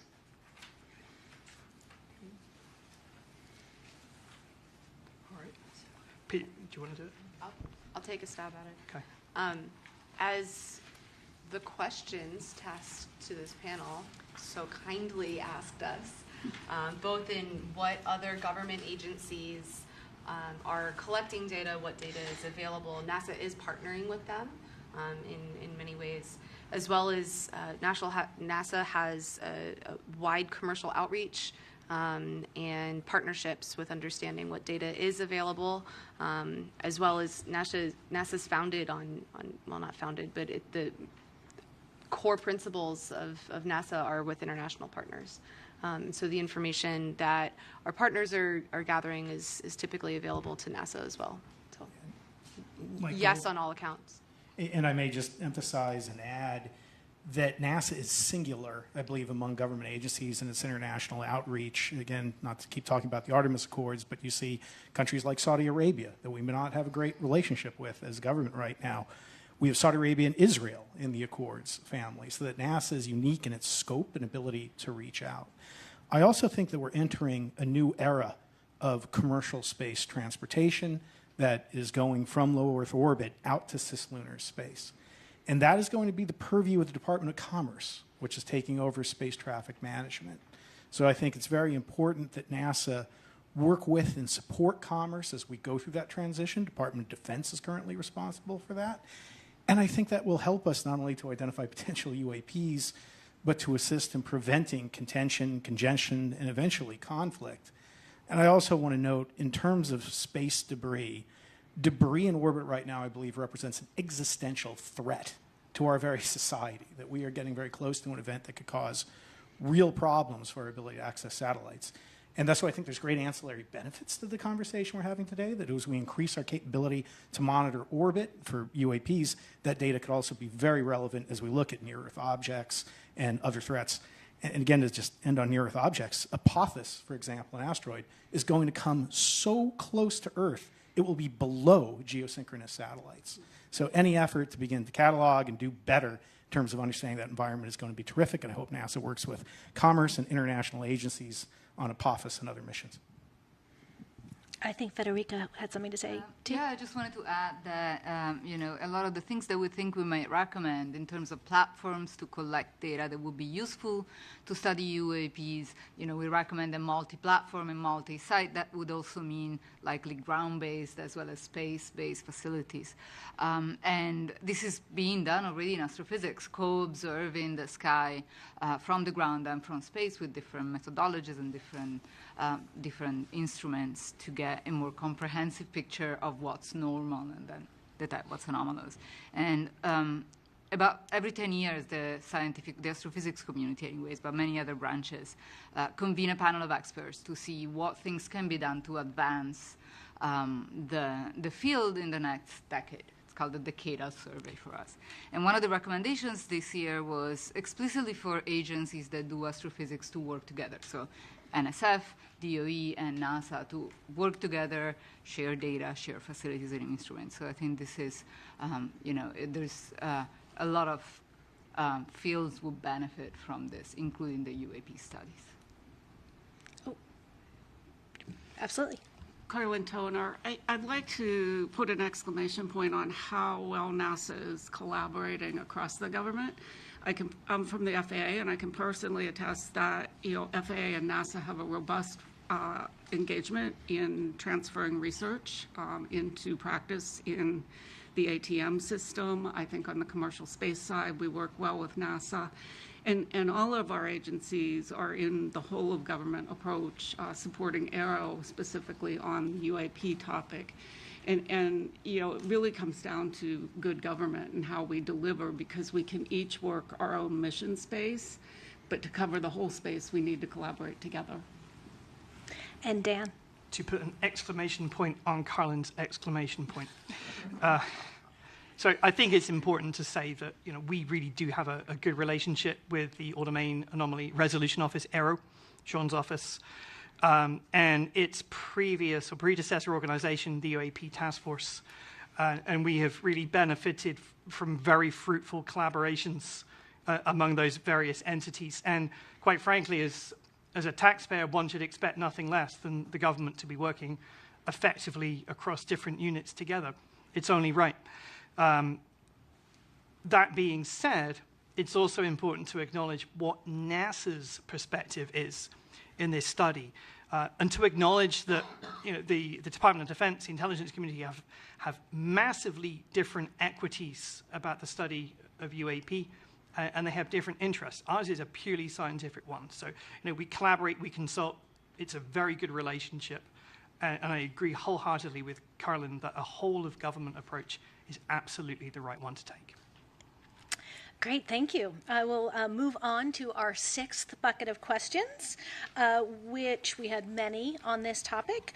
Is there evidence that UAP were created from non-human intelligence? All right. Yes, please. I will take this one. First and foremost, we are scientists, and we follow the scientific process. And I hope that the gathering here today showed a little bit of a glimpse on how the scientific process works. It's not a question that you can answer very quickly with yes or no. And we follow the data, right? So as scientists, we follow the data, we formulate hypotheses, we test theories, we follow the scientific process.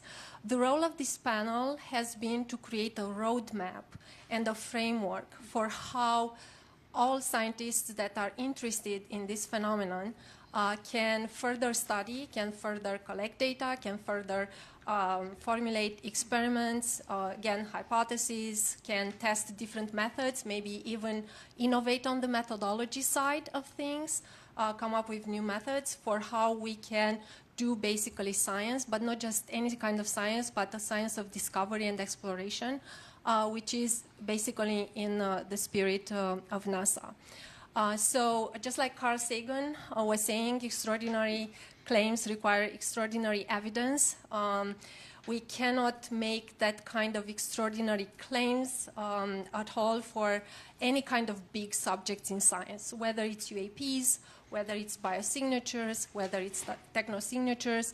This question of whether we are alone in the universe is probably one of the largest questions that we've had in our history of science, in our history of humanity. And it's not one that we can take lightly. And that's why we need so many scientists and multidisciplinary and interdisciplinary teams to work together, and many organizations. So it's a process, it's a roadmap, and we work collectively on this. And we hope that within our lifetime we will be able to answer this big question of whether we are alone or not, and also to better characterize this phenomenon, which is UAPs. So. I want to sort of supplement that excellent answer by noting that we have not seen the extraordinary evidence, right? I mean, in a sense, to give, to make the claim that we see something that is evidence of, non-human intelligence would require extraordinary evidence, and we have not seen that. I think that's important to make clear. All right, then, I will move on to our seventh set of questions. We received many questions about the budget that is being dedicated to this. How large of a budget will NASA allocate? How large of a budget is NASA allocating? And how large of a budget will NASA allocate towards the study of UAPs? Dan? Yeah, that's a Dan question. So there are two separate questions in there, which is, what is the budget for this group, this team, and what is the budget going forward, I think. Now, the budget for this independent study team is very consistent with any other of our external review groups that we bring into the Science Mission Directorate on an annual basis. So, we have maybe 100, 200 such groups, entirely consistent with that. Also important to say, going forward now, that NASA has not established a program relative to UAP. And as a result, there's no associated programmatic funding. But this is how NASA works. Federal budgeting is a complex journey, of course, and the way NASA, particularly NASA Science, likes to work is we anticipate and wait recommendations from independent groups such as this one, and we need to wait on final recommendations, and then we'll make an assessment. So too early to say, but of course that's all couched in the fact that federal budgeting is a very complex process, and we will always follow the law. All right, we're making good time. We have one more question that encompassed many of the ones we got, which is, has NASA encountered any aliens or extraterrestrial life? What happens if the public comes across extraterrestrial life? What would NASA do if extraterrestrial life was discovered? What would NASA study or do if extraterrestrial life was discovered? Now, I think it's worth making a distinction that when we talk about extraterrestrial life, we do have a study within NASA of astrobiology, which is not intelligent life necessarily. And so I invite you, as you answer this question, to make clear the distinctions as you are talking in terms of UAPs as well as any astrobiology work that we do. I would start by saying one of NASA's big questions is there life out there? Right, and a lot of what NASA's doing in its exploration of the solar system and beyond is focused on searching for life in any form, extraterrestrial life. I think one of the things we have learned in the past 20 years is planets are common. We knew, of course, about the planets in our solar system, but we now know there are lots of planets out there. So there are lots of potential environments for life. And I think one of the most fascinating questions is, do any of those planets host life?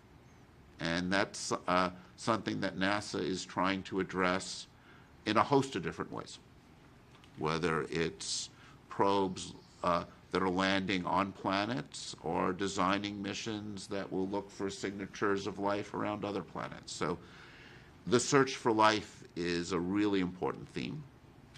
We haven't found life beyond Earth yet, right? I mean, let's be clear about this. We haven't found it yet. But we're looking, and we're looking for it in lots of different ways. And, David was discussing technosignatures as one way that we can look both within our solar system and beyond. And there's a lot of different elements, I think, of this potential search. And just to go back to something that was phrased in an earlier question, is NASA hiding anything about this? No. This is actually answering this question is one of the things that NASA as an agency is excited about. It's something that lots of scientists working with NASA are excited about is this question of is there life out there? And I think one of the things that makes this question of are we alone such a central question, not just to the scientific community, it's a central question, I think, for the public. I suspect there are more people watching this than the typical episode of NASA TV, right? And this is something where we will have media coming to the press conference because these questions touch on something that I think is really a deep question for humanity is, are we alone in the universe?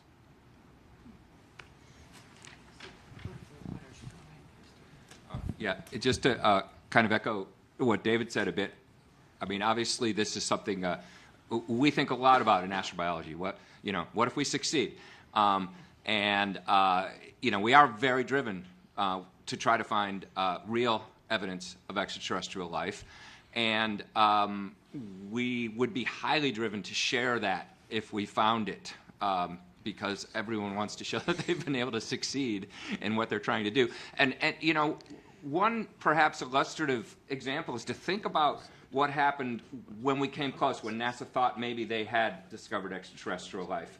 And a big event, actually, in the history of astrobiology was in the 1990s when some scientists had thought that they had discovered fossils in a meteorite that came from Mars. And what happens is you don't announce it immediately. You try to make sure you're right, because you also don't want to have false alarms and announce something and then you go, oops, sorry, we were wrong. That was a mistaken analysis. But what happened was when the scientists were sure they were right, then there was a big, in fact, presidential press conference with President Clinton and NASA, and it was a big public announcement. And that's what would happen. If we discovered something, we would try to make sure we were right, and then we would very proudly and loudly let the public know about it. Thanks. We have just 1 minute left, so I'll let you finish up. Yeah, thank you. The only thing I wanted to add, I wouldn't at all liken it to alien or extraterrestrial life, but in astrobiology and exobiology, there is the exploration of our planet as an analog for what might be found on other worlds, and what is extreme cold, what is extreme heat, a volcano, a black smoker at the bottom of the ocean, what lives there, and how is that even possible? And things we still discover throughout our ocean might look alien to a lot of people, right? And we keep discovering new species of different things, whether they be microbes or algae or, charismatic megafauna, whatever they are. But there are synergies. I know there was an initiative years ago at NASA called Oceans Across the Solar System, and the idea was, could our own Earth's ocean be used and the life within it as an analog for what might be discovered elsewhere? So I think that's an example of a potential synergy of interdisciplinary science, research, observations, etc., collection of data and information gathering that could be useful in the future. Thank you all so much. I will hand it back to David Spergel, your chair.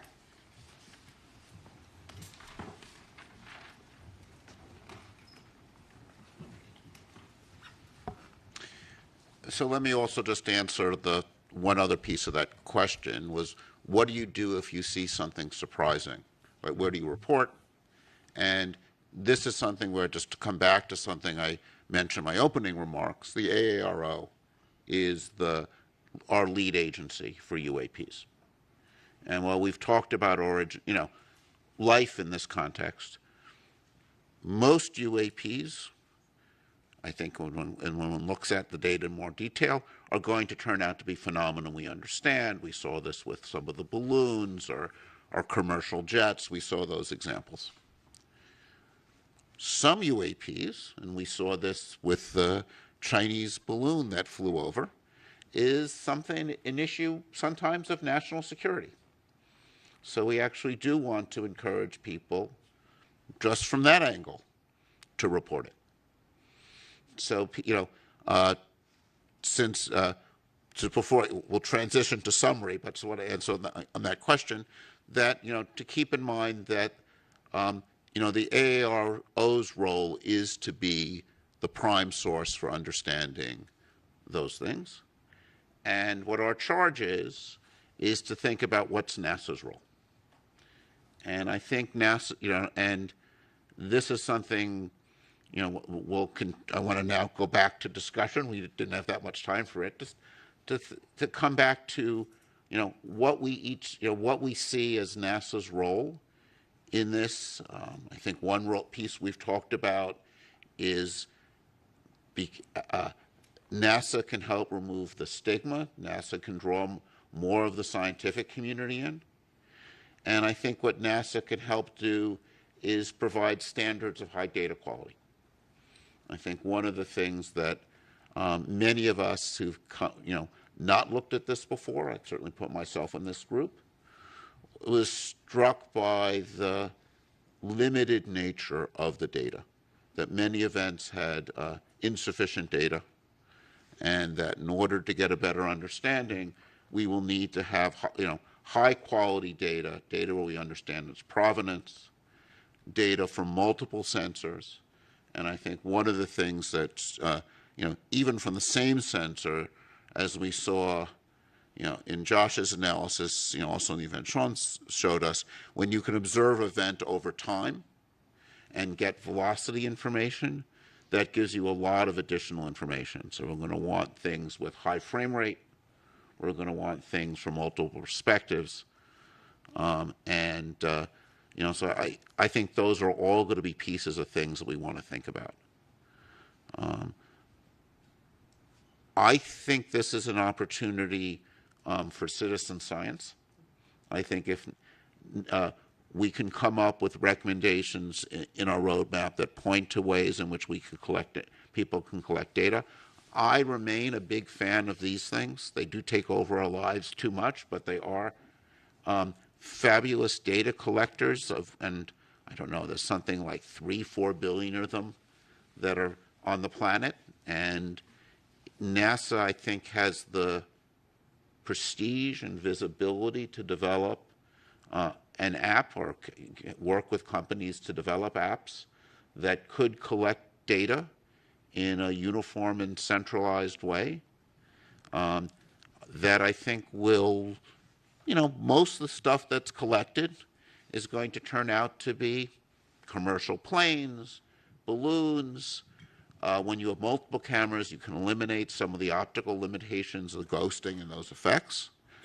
Some of them will almost certainly be novel physical phenomena. Right? I think it is, we have learned a lot about our planet and how the universe works. There's a lot we don't know.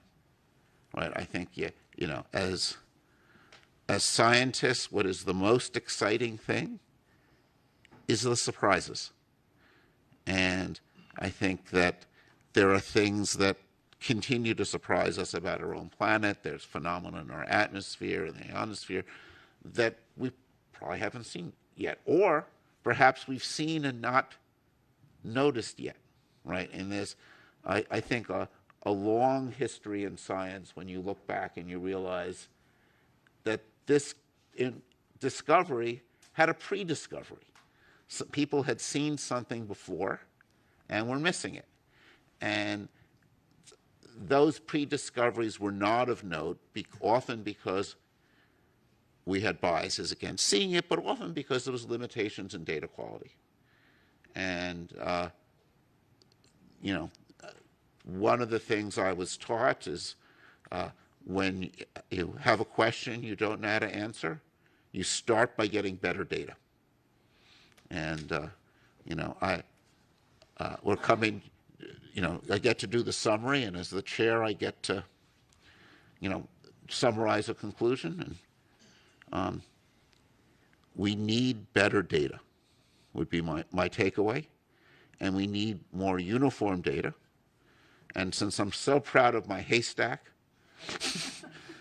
we need to be able to understand what's in the haystack. And it's a lot more complicated than a haystack in a sense, right? It's got commercial planes, it's got, drones, and, I think the number of drones out there is large and growing and will be a continual source of confusion.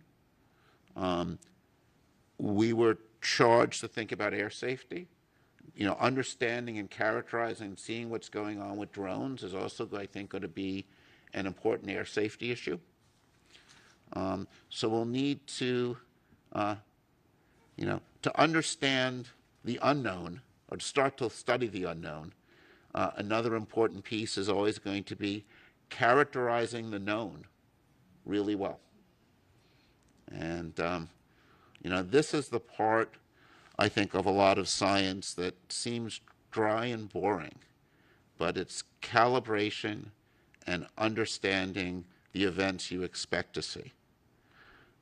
In thinking about this area, one of the groups of people that people talk to are particle physicists doing experiments at CERN, where they go through the effort of finding extremely rare events to find new particles. And in order to do that, you need to understand the standard predictions well. So I think another part of the whole story, and I know this is something AARO is working hard on in the context of military, it's like you've got to characterize what the known things are. When you've got that F-35 flying past a balloon, what does it see? What does it see at sunset? What does it see at odd observing angles? And that characterizing the normal is an essential thing to do to understand what's out there. So let me conclude the session by thanking the panelists. It's been a pleasure learning from you. Thanking our Sean and our other invited speakers and that we've had for some of our data collection sessions. We've learned a tremendous amount from you. And also thank the public for their engagement. I think we were all impressed by the number and level and sophistication of the questions people sent in. We tried to address as many as them that we could in the session.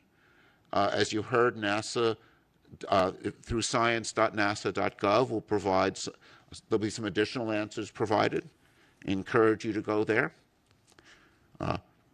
Actually, as a non-NASA employee, I'll put in a little ad for science.nasa.gov. NASA does amazing things, and we're learning amazing things about the universe and our planet, and just encourage you to go there and continue to learn and continue to explore. So thank you all.